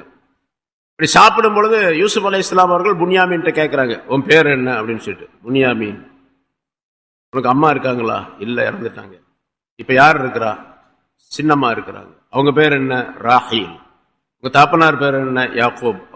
அவர் யாரு? பெரிய நபி, அவரு அல்லாஹ்வுடைய நபியா ரசூலா அப்படின்லாம் தம்பிகிட்ட பேசுறதுக்காண்டி கேட்டுக்கிறாங்க. இதெல்லாம் சரி. அன்னைக்கு சாப்பாடு முடிஞ்சு, இரவு நேரமாச்சு, படுக்கிறதுக்காக வேண்டி 2 பேரும் ஒரு பெட்ல படுக்கிறதுக்காண்டி ஏற்பாடு செஞ்சாங்க.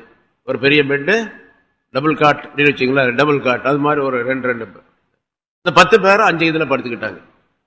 புனியாமீனை சும்மா விட்டாங்க. அவருக்கு கட்டல் இல்லை, படுக்கிறதுக்கு இடம் இல்லை. உடனே யூசுப் அலைஹிஸ்ஸலாம் அவர்கள் அவரை அழைத்து கொண்டு போய் தங்களோடு படுக்க வைத்துக் கொண்டார்கள். உயர்தரமான விரிப்புகள், உயர்தரமான கட்டில், அப்படி அந்த மாதிரி உள்ள படுக்கைகளை படுக்க வைத்துக் கொண்டார். இதையும் பார்த்தாங்க அவங்க, ஆஹா, நம்ம தப்பு பண்ணிட்டோம். முதல்ல அவர் இங்கே கூப்பிட்டு இருந்தா இதுலயாவது படுத்திருப்பாரு, 2 பேர் படுத்தல, 3 பேராவது படுத்து உருண்டு இருக்கலாம். அவரு கொண்டு அரசரோட சேர்ந்து படுக்க ஒரு சூழ்நிலையாரு அப்படின்னு சொல்லி நினைச்சாங்க. இதெல்லாம் யூசுப் அலைஹிஸ்ஸலாம் அவர்களை சோதனை செய்வதற்காக செய்த விஷயங்கள். அல்லாஹ் தஆலா சொல்லுகின்றான், ஆவா இலைஹி அஹாஹு, தன்னுடைய சகோதரரை தன் பக்கம் அவர் அணைத்துக் கொண்டார். கால, அவர் சொன்னார், யூசுப் அலைஹிஸ்ஸலாம் அவர்கள் சொன்னார்கள், இன்னி அன அஹூக்க, நான் தான் உன்னுடைய சகோதரர் யூசுப் அப்படின்னு சொன்னார். சாப்பிடும்போது சொல்லிட்டார். பலா தப்தஇஸ் பிமா கானூ யஅமலூன், இவர்கள் செய்கின்ற காரியத்தின் காரணமாக நீங்க கவலைப்பட வேண்டாம், நீ கவலைப்பட வேண்டாம், நான் இருக்கிறேன், உன்னை பாத்துக்கிறேன் அப்படின்ட்டாங்க. எது செஞ்சாலும் சரி, அவங்க என்ன செஞ்சாலும் சரி, பேசாம இருந்து ஒன்றும் சொல்லாது. ஏன் எனக்கு கொடுக்கல, ஏன் எனக்கு படுக்க இடம் கொடுக்கல, சாப்பாடு கொடுக்கல, என்னையே விட்டுறீங்க அப்படின்லாம் அவங்கள்ட்ட போய் நீ கேட்க வேணாம், நீ பாட்டுக்கு பேசாம இரு, நான் உன்னை கவனிச்சுக்கிறேன் அப்படிங்கிறார். பலா தப்தஇஸ், கவலைப்பட வேண்டாம், பிமா கானூ யஅமலூன், அவர்கள் செய்கின்ற செயல்களின் காரணமாக நீ கவலைப்பட வேண்டாம் என்பதாகவும் யூசுப் அலைஹிஸ்ஸலாம் அவர்கள் தன்னுடைய சகோதரத்தில் சொல்லி தந்தார்கள். பிறகு அவர்களுக்கு ஒரு நாள் இருந்தாமா, 2 நாள் இருந்திருப்பாங்க, எத்தனை நாள் இருக்க வைக்கணுமோ இருக்க வச்சு அவர்களுக்கு தேவையான உணவுப் பொருட்களை எல்லாம் முதல் தடவை கொடுத்த மாதிரியே இப்ப கொடுக்குறாங்க. ஆனா இப்ப 11 பேருக்கு கொடுக்கிறாங்க. 11 ஒட்டகத்தினுடைய சுமைகளை ஏற்றுகின்றார்கள். பலம்மா ஜஹஸஹும் பிஜஹாஸிஹிம் ஜஅல ஸிகாயத ஃபீ ரஹ்லிஹி என்று அல்லாஹ் தஆலா அடுத்த நிகழ்ச்சியை சொல்லி காட்டுகிறான். இன்ஷா அல்லாஹ் அடுத்த வாரம் சம்பந்தமான விளக்கங்களை பார்ப்போம். யூசுப் அலைஹிஸ்ஸலாம் அவருடைய இந்த சம்பவத்திலிருந்து பெறக்கூடிய படிப்பினைகள் நிறைய இருக்கின்றன. ஆரம்பத்தில் நாம் சொல்லபடி கண்திஷ்டி சம்பந்தமாக அல்லது சகோதரத்துவம் சம்பந்தமாக விஷயங்கள் இவையெல்லாம் நிறைய இருக்கின்றன. எந்த படிப்பினைகள் சொல்லப்படுகின்றதோ அதை நம்முடைய வாழ்க்கையில பெற்று பயனடையக்கூடிய தன்மையை உருவாக்கி கொள்ள வேண்டும். அதற்குரிய தௌஃபீக் அல்லாஹ் தஆலா நமக்கு தந்தருள். அல்ஹம்துலில்லாஹி நஹ்மதுஹு வ நஸ்தஈனுஹு வ நஸ்தக்ஃபிருஹு வ நு'மினு பிஹி வ நதவக்கலு அலைஹி ونعوذ بالله من شرور أنفسنا ومن سيئات أعمالنا من يهده الله فلا مضل له ومن يضلله فلا هادي له ونشهد أن لا إله إلا الله وحده لا شريك له ونشهد أن سيدنا ونبينا مولانا محمدا عبده ورسوله أرسله الله بالحق بشيرا ونذيرا وداعيا إلى الله بإذنه وسراجا منيرا.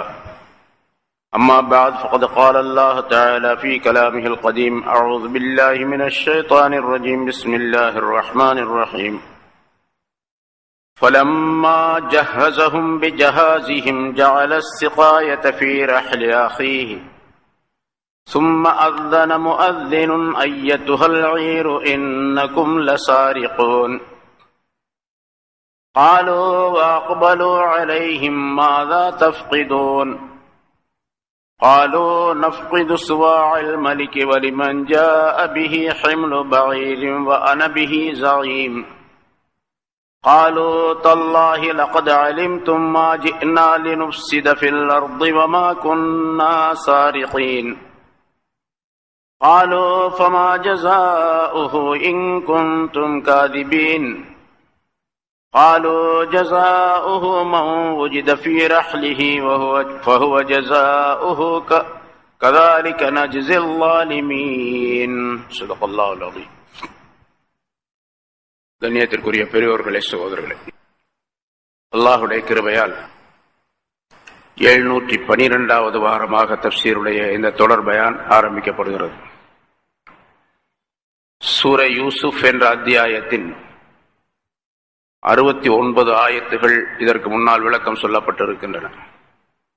கால இன்னி அன அஹூக ஃபலா தப்தஇஸ் பிமா கானூ யஅமலூன். நான் தான் உன்னுடைய சகோதரர் யூசுப். இந்த நம்முடைய சகோதரர்கள் செய்த சில விஷயங்களை பற்றி நீர் கவலை கொள்ள வேண்டாம் என்பதாகவும் யூசுப் அலைஹிஸ்ஸலாம் அவர்கள் தன்னுடைய சகோதரரிடத்தில் சொல்லி காட்டினார்கள். பிறகு இரவு நேரத்திலே மற்ற விஷயங்களை எல்லாம் பேசிக் கொண்டிருந்தார்கள். ஏனென்றால் அவர்களை பிரிந்து வந்து 40 ஆண்டுகள் ஆகிவிட்டன. இந்த 40 ஆண்டுகளிலே தங்களுடைய தந்தை என்ன செய்தார், எப்படி இருந்தார், தன்னுடைய குடும்பம் எப்படி இருந்தது, சகோதரர்கள் என்ன செய்தார்கள் என்ற விவரங்களை எல்லாம் அன்றைய இரவிலே கேட்டு தெரிந்து கொண்டார்கள்.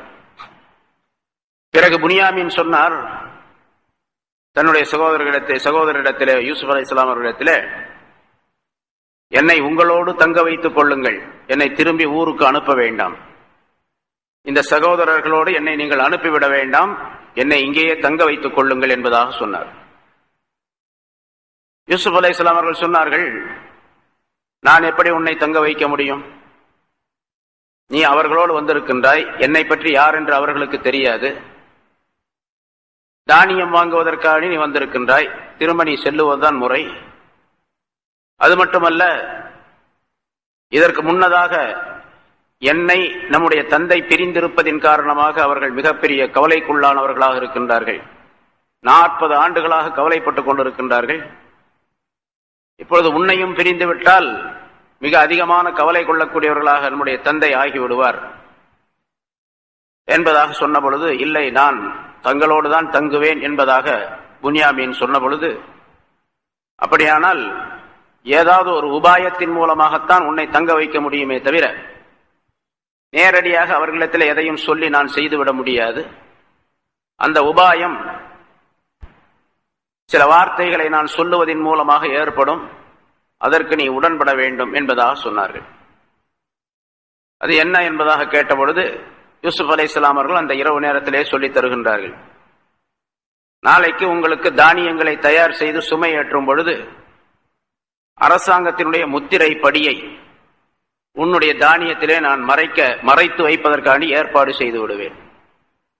பிறகு நான் அலுவலர்கள் மூலமாக சொல்லுவேன், நீங்கள் திருடி விட்டதாக, அரசாங்கத்தினுடைய முத்திரை படியை திருடி விட்டதாக சொல்லி உன்னை என்னோடு தங்க வைப்பதற்குரிய ஏற்பாடு செய்வேன் என்பதாக சொன்னார். சரி என்பதாக புன்யாமீன் ஒத்துக்கொண்டார். மறுநாள் அதே மாதிரி தானியங்களை எல்லாம் தயார் செய்து ஒரு நபருக்கு ஒரு ஒட்டகத்தினுடைய சுமை வீதம் 11 நபர்களுக்கும் 11 ஒட்டகங்கள் சுமை ஏற்றப்பட்டது. அதை அல்லாஹ் சொல்லுகின்றான், ஃபலம்மா ஜஹஸஹும் பிஜஹாஸிஹிம், அவர்களுக்கு யூசுப் அலைஹிஸ்ஸலாம் அவர்கள் அவர்களுடைய சுமைகளை ஏற்பாடு செய்த பொழுது ஜால சிகாயத ஃபீ ரஹ்லி அஹீஹி, அரசாங்கத்தினுடைய அரசர் தண்ணீர் குடிக்கக்கூடிய பானம் அருந்தக்கூடிய அந்த பாத்திரத்தை தன்னுடைய சகோதரருடைய அந்த பயண சாமானத்திலே வைத்து விட்டார். அதாவது வைக்கும்படி யூசுப் அலைஹிஸ்ஸலாம் வைத்தார் என்று சொன்னால் வைப்பதற்காக ஏற்பாடு செய்தார். யூசுப் அலைஹிஸ்ஸலாம் அவருடைய உத்தரவின்படி ரகசியமாக ஒருவர் அந்த பாத்திரத்தை தன்னுடைய சகோதரருடைய அந்த பொதியின் உள்ளே வைத்து விட்டார், மறைத்து வைத்து விட்டார். இது புன்யாமீனுக்கு தெரியும், யூசுஃபுக்கு தெரியும், யார் வைத்தாரோ அவருக்கு தெரியும், வேறு யாருக்கும் தெரியாது. சரியெல்லாம் தயாராகி அவர்கள் தங்களுடைய ஒட்டைகளை ஓட்டி கொண்டு செல்லக்கூடிய நேரத்தில் சற்று தூரம் சென்று இருப்பார்கள். கொஞ்ச தூரம் போன பிறகு அரசாங்கத்துடைய அலுவலர்கள் சிலர் வேகமாக ஓடி வந்தார்கள். சும்மா அத்தன முஅத்தினுன், ஒரு அறிவிப்பாளர் அறிவித்தார். அதற்கு பிறகு என்று சொன்னால் சற்று நேரம் கழித்து, இவர்கள் சற்று தூரம் போன பின்னால அலுவலர்களிலே சிலர் ஓடி வந்து அறிவிப்பு செய்தார். ஐயத்துஹல் ஈர், ஒட்டக கூட்டத்தினரே, இன்னக்கும் லசாரிகூன், நிச்சயமாக நீங்கள் திருடர்களாக இருக்கின்றீர்கள் என்பதாக சப்தமிட்டு சொன்னார். இந்த போன 11 பேரும் அப்படியே நின்று விட்டார்கள். திரும்பி பார்த்தார்கள். அந்த அலுவலர்கள் பக்கத்திலே வந்தார்கள். இவர்கள் கேட்கின்றார்கள், காலு வ அக்பலு அலைஹிம், அந்த அலுவலர்களை நோக்கி இந்த சகோதரர்கள் கேட்டார்கள், மாதா தஃப்கிதூன், எதை நீங்கள் இழந்து விட்டீர்கள், என்ன காணாம போச்சு, ஏன் எங்களை இப்படி கூப்பிடுறீங்க, திருடர்கள் என்று சொல்லுகிறீர்கள், எதை நாங்கள் திருடி வந்து விட்டோம், எதை நீங்கள் இழந்து விட்டீர்கள் என்பதாக கேட்டார்கள். காலு, அவர்கள் சொன்னார்கள், நஃப்கிது சுவாஅல் மலிகி, அரசருடைய முத்திரை படியை நாங்கள் இழந்து விட்டோம், அது நீங்கள் தான் திருடி இருக்க வேண்டும் என்பது எங்களுடைய முழுமையான சந்தேகம். வலிமன் ஜாஅ பிஹி ஹிம்லு பகீர், நாங்கள் இப்பொழுது உங்களை தேடி எடுப்பதற்கு முன்னதாக, உங்களிடத்தில் தேடி எடுப்பதற்கு முன்னதாக நீங்களாக அதை கொண்டு வந்து கொடுத்து விட்டால், யார் அப்படி கொண்டு வருகின்றாரோ கொடுத்து விடுகின்றாரோ அவருக்கு ஹிம்லு பகீர், ஒரு ஒட்டகத்தினுடைய சுமை தானியம் அதிகமாக தரப்படும், பரிசு தரப்படும். 11 ஒட்டகம், இன்னொரு ஒட்டகத்துடைய சுமையும் நாங்கள் தருகின்றோம், அதை கொண்டு வந்து கொடுத்தார், நீங்களா கொண்டு வந்து கொடுத்தார். அந்த வந்த அலுவலர்களிலே காவலாளர்களே ஒருவர் சொன்னார், அனபிஹி ஸஈம், அப்படி அதிகபட்சமாக ஒரு ஒட்டகத்துடைய சுமை தானியத்தை வாங்கி தருவதற்கு நான் பொறுப்பேற்றுக் கொள்ளுகிறேன் என்பதாகவும் சொன்னார். புன்யாமீனுக்கு தெரியும் இது, இந்த மாதிரி ஒரு நிகழ்ச்சி நடந்திருக்கின்றது, நம்முடைய சகோதரன் நம்மை தங்க வைப்பதற்காக ஏற்பாடு செய்திருக்கின்றார் என்பதும் தெரியும். அதனால புன்யாமீன் எதுவுமே சொல்ல. அந்த 10 சகோதரர்கள் தான் இந்த வார்த்தையை சொல்லுகின்றார்கள், நாங்க அப்படி எந்த விதமான திருடர்களும் அல்ல, நாங்கள் சில நாள்கள் இங்கே தங்கி இருக்கின்றோம், இதற்கு முன்னதாக உங்களிடத்தில் வந்திருக்கின்றோம், எங்களை நீங்கள் பார்த்து கொண்டிருக்கின்றீர்கள், நாங்கள் எந்த விதமான குழப்பம் செய்வதற்காக இங்கே வரவில்லை, தானியம் வாங்குவதற்காக மட்டும்தான் வந்தோம் என்பதாக எல்லாம் சொன்னார்கள்.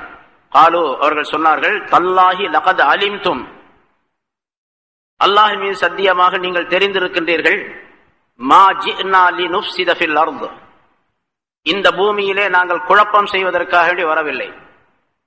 திருடுதல் என்பது குழப்பத்தை உண்டாக்குவது சமுதாயத்திலே, அதுக்காக நாங்கள் வரல. வமா குன்னா சாரிகீன், நாங்கள் திருடர்களும் அல்ல, நாங்கள் திருடக்கூடியவர்களாகவும் இல்லை என்று அவர்கள் சொன்னார்கள் என்று அல்லாஹ் தஆலா குறிப்பிடுகின்றான். இதுல யூசுப் அலைஹிஸ்ஸலாம் அவர்கள் இந்த தந்திரத்தை ஏன் செய்தார்கள் என்பது முதல் கேள்வி. இவங்க திருடல, திருடர்கள் என்ற ஒரு பெயரை தன்னுடைய சகோதரர்களுக்கு கொடுக்கின்றார்கள், இவர்கள் திருடி விட்டார்கள் என்பதாக. இதுக்கு பல கருத்துக்கள் சொல்லப்பட்டு இருக்கின்றன. திருடர்கள் என்று சொன்னது உங்களை பார்த்தால் திருடர்களை போல் தெரிகின்றது என்ற கருத்திலே சொல்லப்பட்ட வாசகம் இது. நீங்கள் தான் அதை எடுத்திருப்பீர்கள் என்பதாக சொல்லுகின்றார்கள். அல்லது நீங்கள் திருடர்கள் என்பதாக அந்த சகோதரர்களை யூசுப் அலைஹிஸ்ஸலாம் அவர்கள் பழி சொன்னது உண்மையிலே கடைசியில அவர்கள் சகோதரருடைய அந்த பொதியில் இருந்து அந்த அரசாங்க முத்திரையுள்ள அந்த மரக்காலை அந்த படியை எடுக்கின்றார்கள். இப்ப திருடர்கள் என்று சொன்னது உண்மையாகிவிட்டது. ஆனா உண்மையிலே இவங்க திருடல. திருடர்கள் என்று யூசுப் அலைஹிஸ்ஸலாம் அவர்கள் தந்திரத்தின் காரணமாக தன்னுடைய சகோதரை தங்க வைப்பதற்காக தந்திரம் செய்து இதை சொல்லுகின்றார். சரி, இப்ப யூசுப் அலைஹிஸ்ஸலாம் ஒரு பெரிய நபி, ஒரு நபியினுடைய மகன். இந்த மக்கள் எல்லாம் யாக்கூப் அலைஹிஸ்ஸலாம் ஒரு பெரிய நபி, ரசூல், அவருடைய மக்கள் இவர்கள் எல்லாம். இவர்கள் மீது இந்த குற்றச்சாட்டை சொல்லலாமா என்றால் அதற்கு ஒரு காரணம் சொல்லப்பட்டிருக்கின்றது. அதாவது யூசுப் அலைஹிஸ்ஸலாம் அவர்களை குழந்தையாக இருந்த நேரத்திலே தங்களுடைய தந்தையிடத்திலிருந்து இவர்கள் அபகரிக்கக்கூடிய நிலையில்தான் நாங்கள் காட்டுக்கு செல்லுகின்றோம், நாங்கள் ஆடு மேய்ப்பதற்காக செல்லுகின்றோம், எங்களுடைய சகோதரர் யூசுஃபையும் அனுப்பி வையுங்கள், நாங்கள் அப்படியே விளையாண்டு கொண்டு வந்து தங்களிடத்தில் ஒப்படைத்து விடுவோம் என்பதாக சொல்லி யூசுப் அலைஹிஸ்ஸலாம் அவர்களை ஒரு பாழ் கிணற்றிலே தள்ள வேண்டும் என்ற முடிவோடு அவர்களை அங்கிருந்து அழைத்து வந்தார்கள். யூசுப் அலைஹிஸ்ஸலாம் அவர்களை தங்களுடைய தந்தையிடத்திலிருந்து அழைத்து கொண்டு வந்தது அவர்கள் விளையாடுவதற்கல்ல, தன் தம்பியின் மீது உள்ள பாசத்தின் காரணமாக அல்ல, அல்லது தந்தைக்கு உதவி செய்ய வேண்டும் என்பதற்காக வேண்டி அல்ல, யூசுஃபை கொலை செய்ய வேண்டும் என்பதற்காக வேண்டி கொண்டு வந்தார்கள். அப்படி யாக்கூப் அலைஹிஸ்ஸலாம் அவர்களிடத்திலிருந்து யூசுஃபை பிரித்து கொண்டு வந்தது ஒரு விதமான திருட்டு குற்றம். தந்தையிடத்திலிருந்து மகனை மிக பிரியமாக பாசத்துடன் இருக்கக்கூடிய அந்த மகனை தந்தையிடத்திலிருந்து பிரித்து கொண்டு வந்தார்கள் என்று சொன்னால் தந்தையிடத்திலிருந்து திருடி கொண்டு வந்தார்கள் என்பதாக பொருளாகும். உலமாக்கள் முஃபஸ்ஸீர்கள் சொல்லக்கூடிய கருத்துக்கள் இவை. அல்லாஹ் தஆலாவுடைய ஏற்பாடு என்பது வேறு, அது அல்லாஹ் என்ன நாடி இருக்கின்றால் அந்தபடி நடக்கின்றது. வெளிப்படையான காரணத்திலே தந்தையிடத்திலிருந்து பிரித்து கொண்டு வந்தது ஒரு வகையான திருட்டாக மாறுகின்றது. ஏனென்றால் அந்த பொருளை அந்த யூசுப் அலைஹிஸ்ஸலாம் அவர்களை திரும்ப கொண்டு போய் ஒப்படைக்கவில்லை, பாழ் கிணற்றிலே தள்ளிவிட்டு அவர் இறந்து விட்டதாக, ஓனாய் சாப்பிட்டு விட்டதாக போய் சொன்னார்கள். இப்ப அந்த வகையிலே பார்க்கும் பொழுது அவர்கள் யூசுப் அலைஹிஸ்ஸலாம் அவர்களை திருடியவர்கள் என்ற பெயர் அவர்களுக்கு இருக்கின்றது.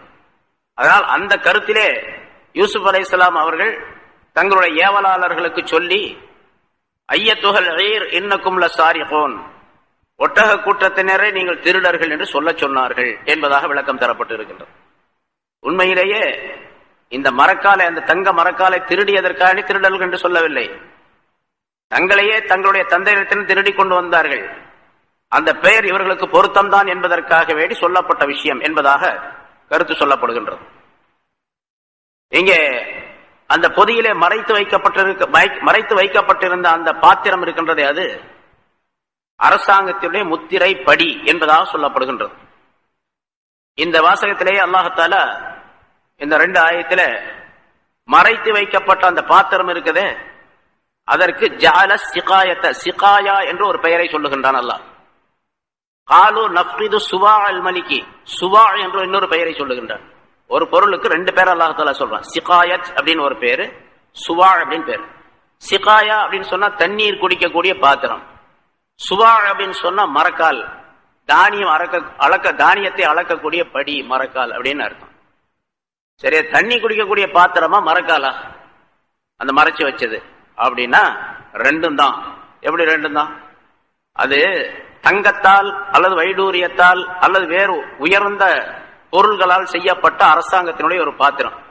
அது ரொம்ப அற்புதமாக வேலைப்பாட்டுடன் இருக்கும். அதுக்கு மேலையும் அதனுடைய வாய் இருக்கும், கீழையும் வாய் இருக்கும், கீழே வாய் இருக்கும். ஒரு கப் என்று வைத்துக் கொண்டால் அந்த கப்பை 2 கப்பை இப்படி வச்சுக்கணும், அதனுடைய பின்பக்கத்தை 2 ஒன்னா செய்தா நடுவுல அதனுடைய பிடி இருக்கும், நடுவுல காது போன்ற அதற்கு பிடி இருக்கும். அந்த பிடியை இப்படி நேரா பிடிச்சா அந்த பக்கம் ஒரு பகுதி இருக்கும், இப்படி திருப்பி பிடிச்சா இந்த பக்கம் ஒரு பகுதி இருக்கும். அங்கே யூசுப் அலைஹிஸ்ஸலாம் அவர்களுடைய அந்த மிஸ்ருடைய அந்த அரசாங்கத்திலே அந்த பாத்திரத்தில் தான், அந்த மரக்காலில் தான் தானியம் வளர்க்கக்கூடிய பழக்கமும் இருந்தது. அரசருக்கு குறிப்பாக தண்ணீர் கொடுக்கக்கூடிய ஒரு நிலையும் அந்த பாத்திரத்தின் மூலமாக அவர்கள் குடிக்கக்கூடிய சூழ்நிலையும் இருந்தது. அதனால் ரெண்டு சேர்ந்தது ஒரு பாத்திரம், தண்ணீர் குடிக்கக்கூடிய பாத்திரமாகவும் அரசர் தண்ணீர் அருந்தக்கூடிய பாத்திரமாகவும் அரசாங்கத்தினுடைய தானியங்கள் அளக்கப்பட்டு கொடுக்கப்படக்கூடிய ஒரு பாத்திரமாகவும் ரெண்டுமாக அது இருந்தது என்ற காரணத்தினால் ரெண்டு பேர் அதற்கு அல்லாஹ் தஆலா சொல்லி காட்டுகின்றான், சிகாயா சுவா என்று. இங்க ஒரு சட்டம் விளக்கப்படுகின்றது.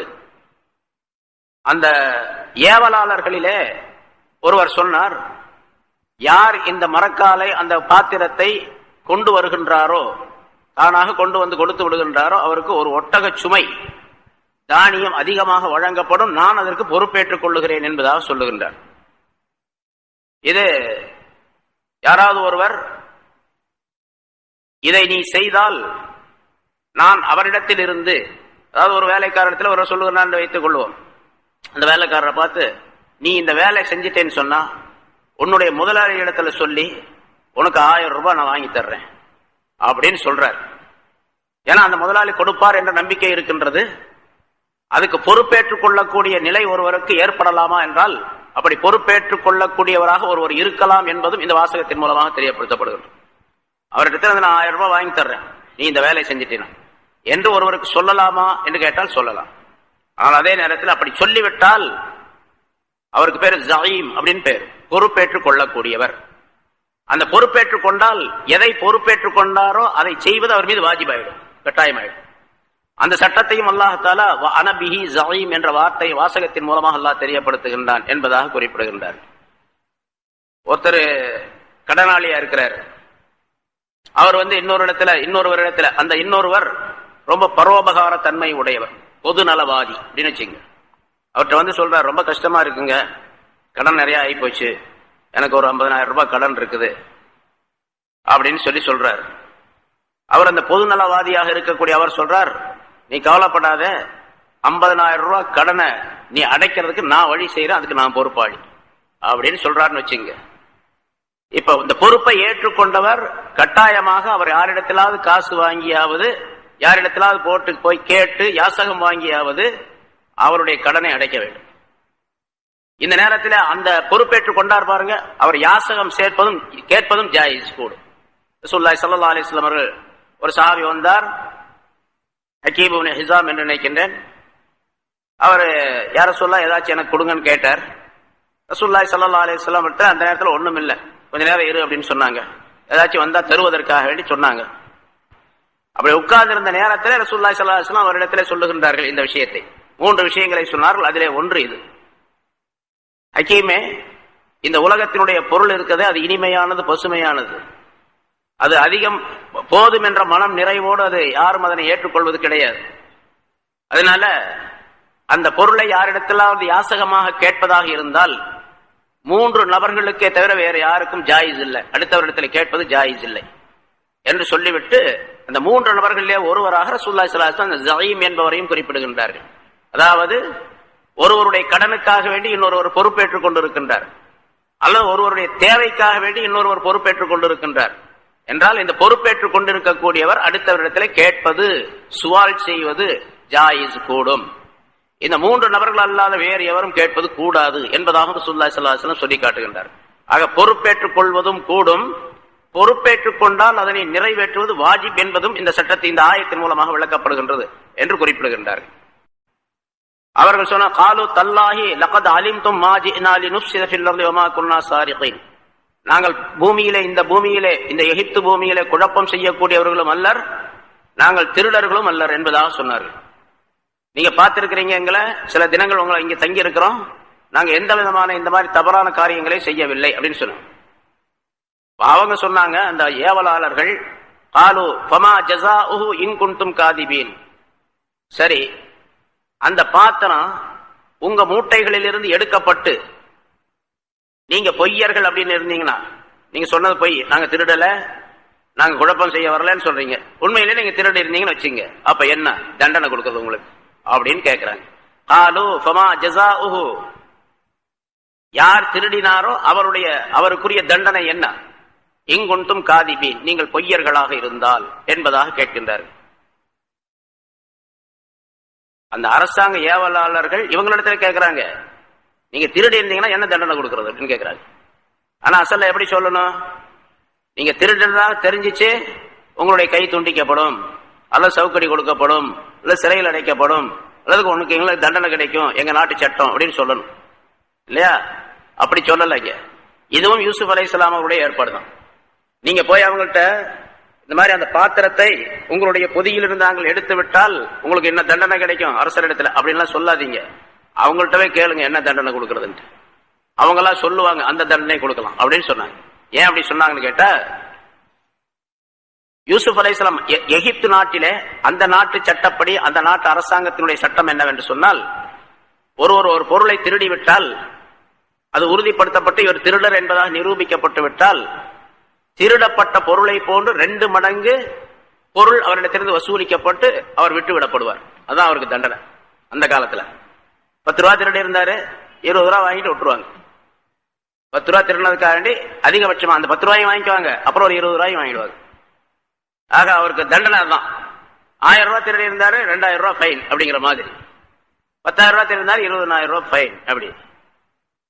ஆனா இங்க அப்படி செஞ்சுட்டா புன்யாமீனை தங்க வைக்க முடியாது. அப்ப புன்யாமீனை தங்க வைப்பதற்கான உள்ள ஏற்பாடு தானே. அதனால பனி இஸ்ரவேலர்கள், அதாவது யாக்கூப் அலைஹிஸ்ஸலாம் அவர்களுடைய அந்த மார்க்கத்திலே, அவங்க ஒரு மார்க்கத்தை அல்லாஹ் தஆலா வந்து கொண்டு வந்து மக்களுக்கு சொல்லிட்டு இருக்காங்களே இல்லையா, அந்த மார்க்கத்துல என்ன சட்டம், அந்த சட்டத்தை யூசுப் அலைஹிஸ்ஸலாம் விளங்கி வச்சிருந்தாங்க, தெரியும் அவங்களுக்கு.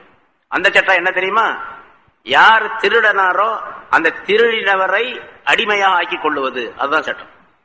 திருடியவரை அடிமையாக ஆக்கிக் கொள்வது என்று சட்டம் பனி இஸ்ரவேலர்களுடைய சட்டம். அது யாக்கூப் அலைஹிஸ்ஸலாத்துடைய மதுஹப்ல மார்க்கத்துல உள்ளது.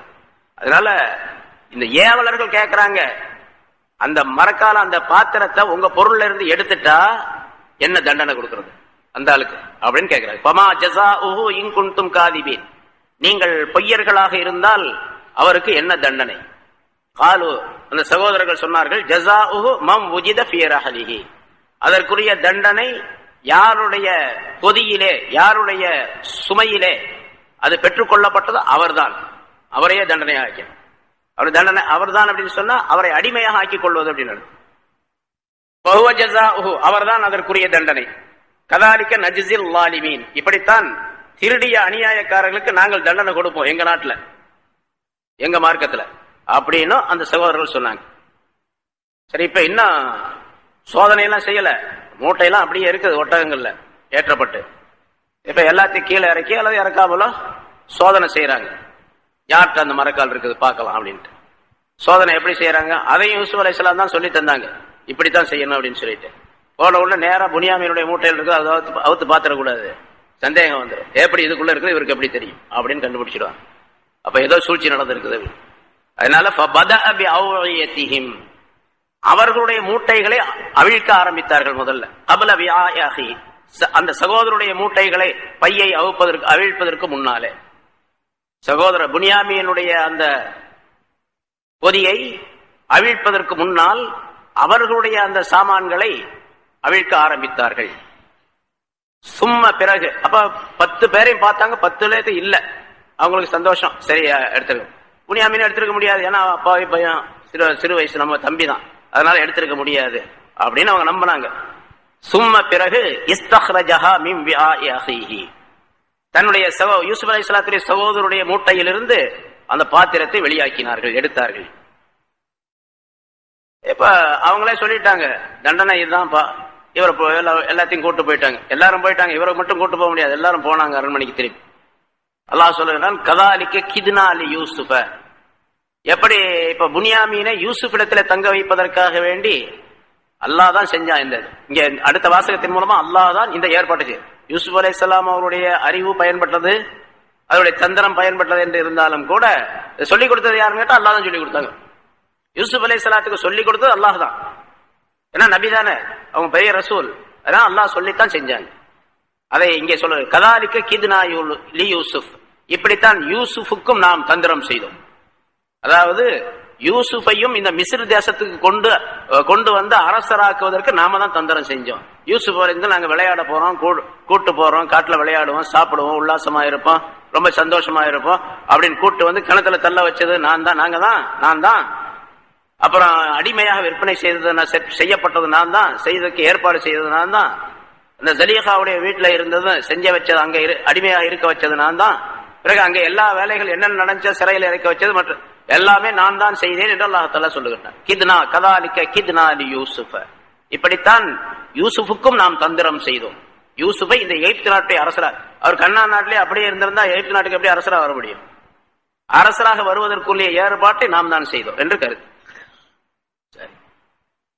அந்த எகிப்து நாட்டுடைய அரசு சட்டத்திலே திருடியவருக்கு என்ன தண்டனை அப்படிங்கிறது இந்த மாதிரி இல்லை, இந்த சட்டம் அங்க இல்லை. அதை அல்லாஹ்வே சொல்லுகின்றான், மாகானல் யஅஹுத அகாஹு ஃபீ தீனில் மலிகி. அந்த அரசருடைய மார்க்கத்திலே அரசருடைய சட்டத்திலே யூசுப் அலைஹிஸ்ஸலாத்துடைய சகோதரனை பிடித்துக் கொள்வதற்கு எந்த வழியும் இல்லை. சகோதரனை பிடிச்சு வைக்கிறதுக்கு அரசாங்க சட்டத்துல வழி கிடையாது. அதனாலதான் நம்ம இந்த மாதிரி தந்திரம் செஞ்சோம் அப்படிங்கிறான். இல்லா அன்யஷா அல்லாஹ் நாடினால் தவிர, அல்லாஹ் நாடினால் தவிர அல்லாஹ் தஆலா இந்த தந்திரத்தை ஏற்பாடு செய்தால் தவிர, அல்லாஹ் தான் அப்ப தந்திரத்தை செய்து கொடுத்தான் என்பதாக குறிப்பிடுகின்றார்.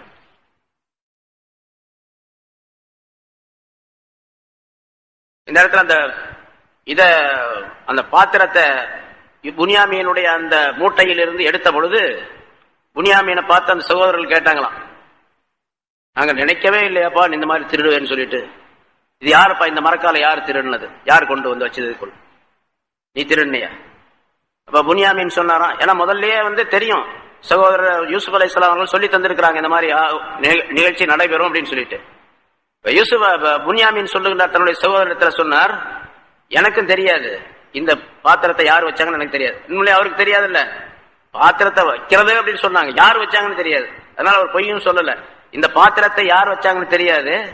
ஆனாலும் நான் ஒண்ணு சொல்றேன், யார் இந்த மூட்டையை இந்த பொதியில் இருக்கக்கூடிய சாமான்களை தானியங்களை ஏற்றினாரோ, இந்த பொதியில் இருக்கக்கூடிய சாமான்களை யார் கொடுத்தாரோ அவர்தான் இந்த பாத்திரத்தை மறைத்து வைத்தார் அப்படின்னு சொல்லி சொன்னாங்க.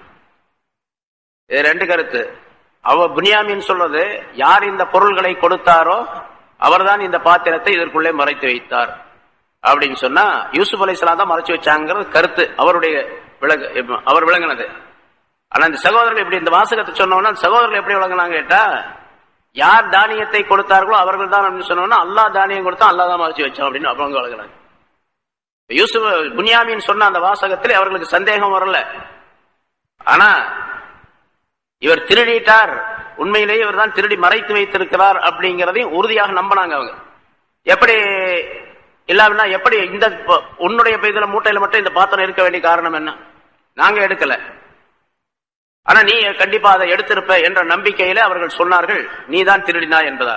அதுக்குதான் அந்த வாசகத்தை புனியாமீன் சொல்லுகின்றார், யார் இந்த தானியத்தை கொடுத்தாரோ அவர்தான் இந்த பாத்திரத்தையும் உள்ளே வைத்தார் என்பதாக சொன்னார். இவங்க வழங்கினாங்க, சரி அல்லாஹ் தஆலாவுடைய பொறுப்பில் அதை விட்டு விடுகின்றார் என்பதாக இவர்கள் நினைத்துக் கொண்டார்கள் என்பதாக குறிப்பிடப்படுகின்றது.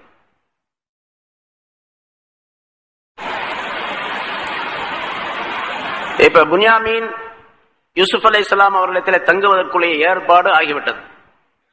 இவர் திருடினார் என்ற காரணத்தினால் அவரை கொண்டு வந்து அங்க விட்டுட்டு, சரி நீங்க போங்க, இவர் எங்களுக்கு அடிமை அப்படின்னு சொல்லிட்டாங்க. இப்ப புனியாமீனுடைய நிலை எப்படி ஆச்சுன்னு கேட்டா, அரசாங்கத்திலே தன்னுடைய சகோதரருடன் அரண்மனையில் தங்கக்கூடிய ஒரு சூழ்நிலை ஏற்பட்டுச்சு. இவருக்கு அவருடைய அந்தஸ்து உயர்ந்ததாக ஆகிவிட்டது. வெளித்தோற்றத்தில் பார்த்தா அவர் திருடினார், அடிமையாக ஆக்கப்பட்டார் என்ற நிலை. ஆனால் அரண்மனையில் அவருடைய தன்மை நிலை எப்படி இருந்தது என்று சொன்னால், அவர் அரசரோடு தங்கக்கூடிய சூழ்நிலை ஏற்பட்டது. ஏன்னா அரசருடைய படியை அவர் திருடி கொண்ட காரணத்தினால் அரசரோடு இருக்கட்டும் என்பதாக முடிவு செய்யப்பட்டது. இது அவருக்கு கிடைத்த மிகப்பெரிய ஒரு பதவி என்பதாக அல்லாஹ் குறிப்பிட, நர்ஃபா தரஜாத்தி மன் நஷா, நாம் யாருக்கு நாடுகின்றோம் அவருக்கு இப்படித்தான் பதவிகளை நாம் உயர்த்துவோம் என்பதாக குறிப்பிடுகின்றார். ஒவ்வொரு அறிவாளனுக்கும் மேலாக ஒரு அறிவாளன் இருக்கின்றான், ஒரு அறிஞன் இருக்கின்றான். ஒரு அறிஞன் ஒரு கருத்தை சொல்லுவான், ஒரு விஷயத்தை நினைப்பான், செய்ய நினைப்பான். ஆனால் அந்த அறிஞனுக்கு மேலாக இன்னொரு அறிஞன் இருப்பான், அந்த அறிஞனுக்கு மேலாக இன்னொரு அறிஞன் இருப்பான். எந்த மனிதரும் தான் பெரிய அறிவாளி என்பதாக நினைத்துக் கொள்ளக்கூடாது என்பதையும் அல்லாஹ் இதன் மூலமாக தெரிவிக்கின்றான். இவங்க நினைச்சாங்க நம்ம தான் பெரிய அறிவாளி, நம்ம இந்த அரசரிடத்துல சொல்லி இப்படி தங்களுடைய இதை சொல்லி நம்ம சகோதரரை கொண்டு வந்து நம்ம வாங்கிட்டு போறோம், தானியங்களை 11 ஒட்டகங்கள் சுமக்கக்கூடிய தானியங்களை வாங்கிட்டு போறோம் அப்படின்னு நினைச்சாங்க.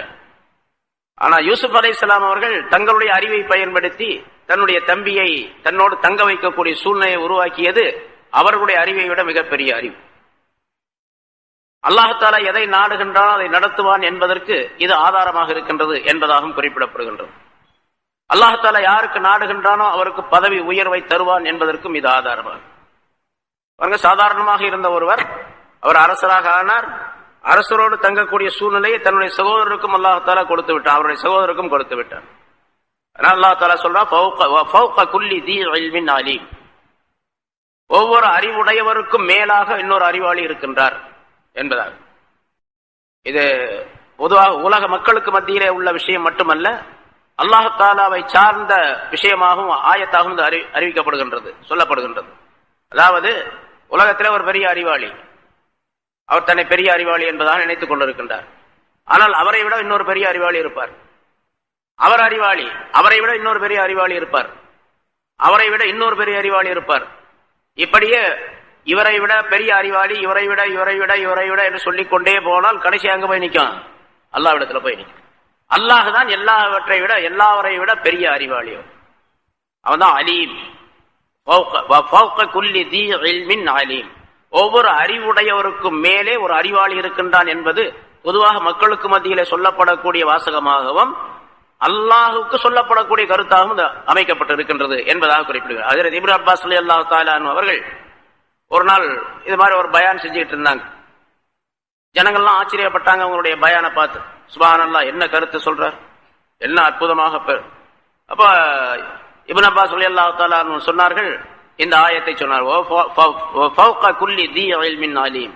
நீங்க நான் சொல்றதை பார்த்து ஆச்சரியப்படுறீங்க. ஒவ்வொரு நான் அறிவாளி என்பதாக நீங்கள் நினைத்தீர்களானால் என்னை விட ஒரு பெரிய அறிவாளி உலகத்தில் இருப்பார். இப்படியே சொல்லி கடைசியா பிஸமா குல்த அல்லாஹுல் அலீம் வஹுவ ஃபௌக குல்லி ஆலிம் என்பதாக சொன்னார்கள். அல்லாஹ்தான் அலீம் என்பவன் மிகப்பெரிய அறிவாளி, அவன் எல்லா அறிவாளியை விட மிகப்பெரிய மிகச்சிறந்த மிக மேலான அறிவாளி என்றும் ஹஜ்ரத் இப்னு அப்பாஸ் ரலியல்லாஹு தஆலா அவர்கள் சொல்லி காட்டினார்கள் என்று விளக்கப்படுகின்றது. இதிலிருந்து ஒவ்வொருவருக்கும் ஒரு விதமான அறிவை அல்லாஹ் தஆலா கொடுத்திருப்பான். அந்த வகையிலே அவர் சிறந்தவர். இன்னொருவர் இருப்பார், இவருக்கு கொடுத்த அறிவு அவருக்கு இருக்காது, அவருக்கு வேறொரு வகையிலே அறிவு கொடுக்கப்பட்டிருக்கும். அந்த அறிவை கவனித்து அவர் சிறந்தவர். இன்னொருவருக்கு பார்த்தா இன்னொரு வகையில அறிவு கொடுக்கப்பட்டிருக்கும், அவர் அதிலே சிறந்தவர் அப்படின்னு. இப்படியே பார்த்தா எல்லா அறிவையும்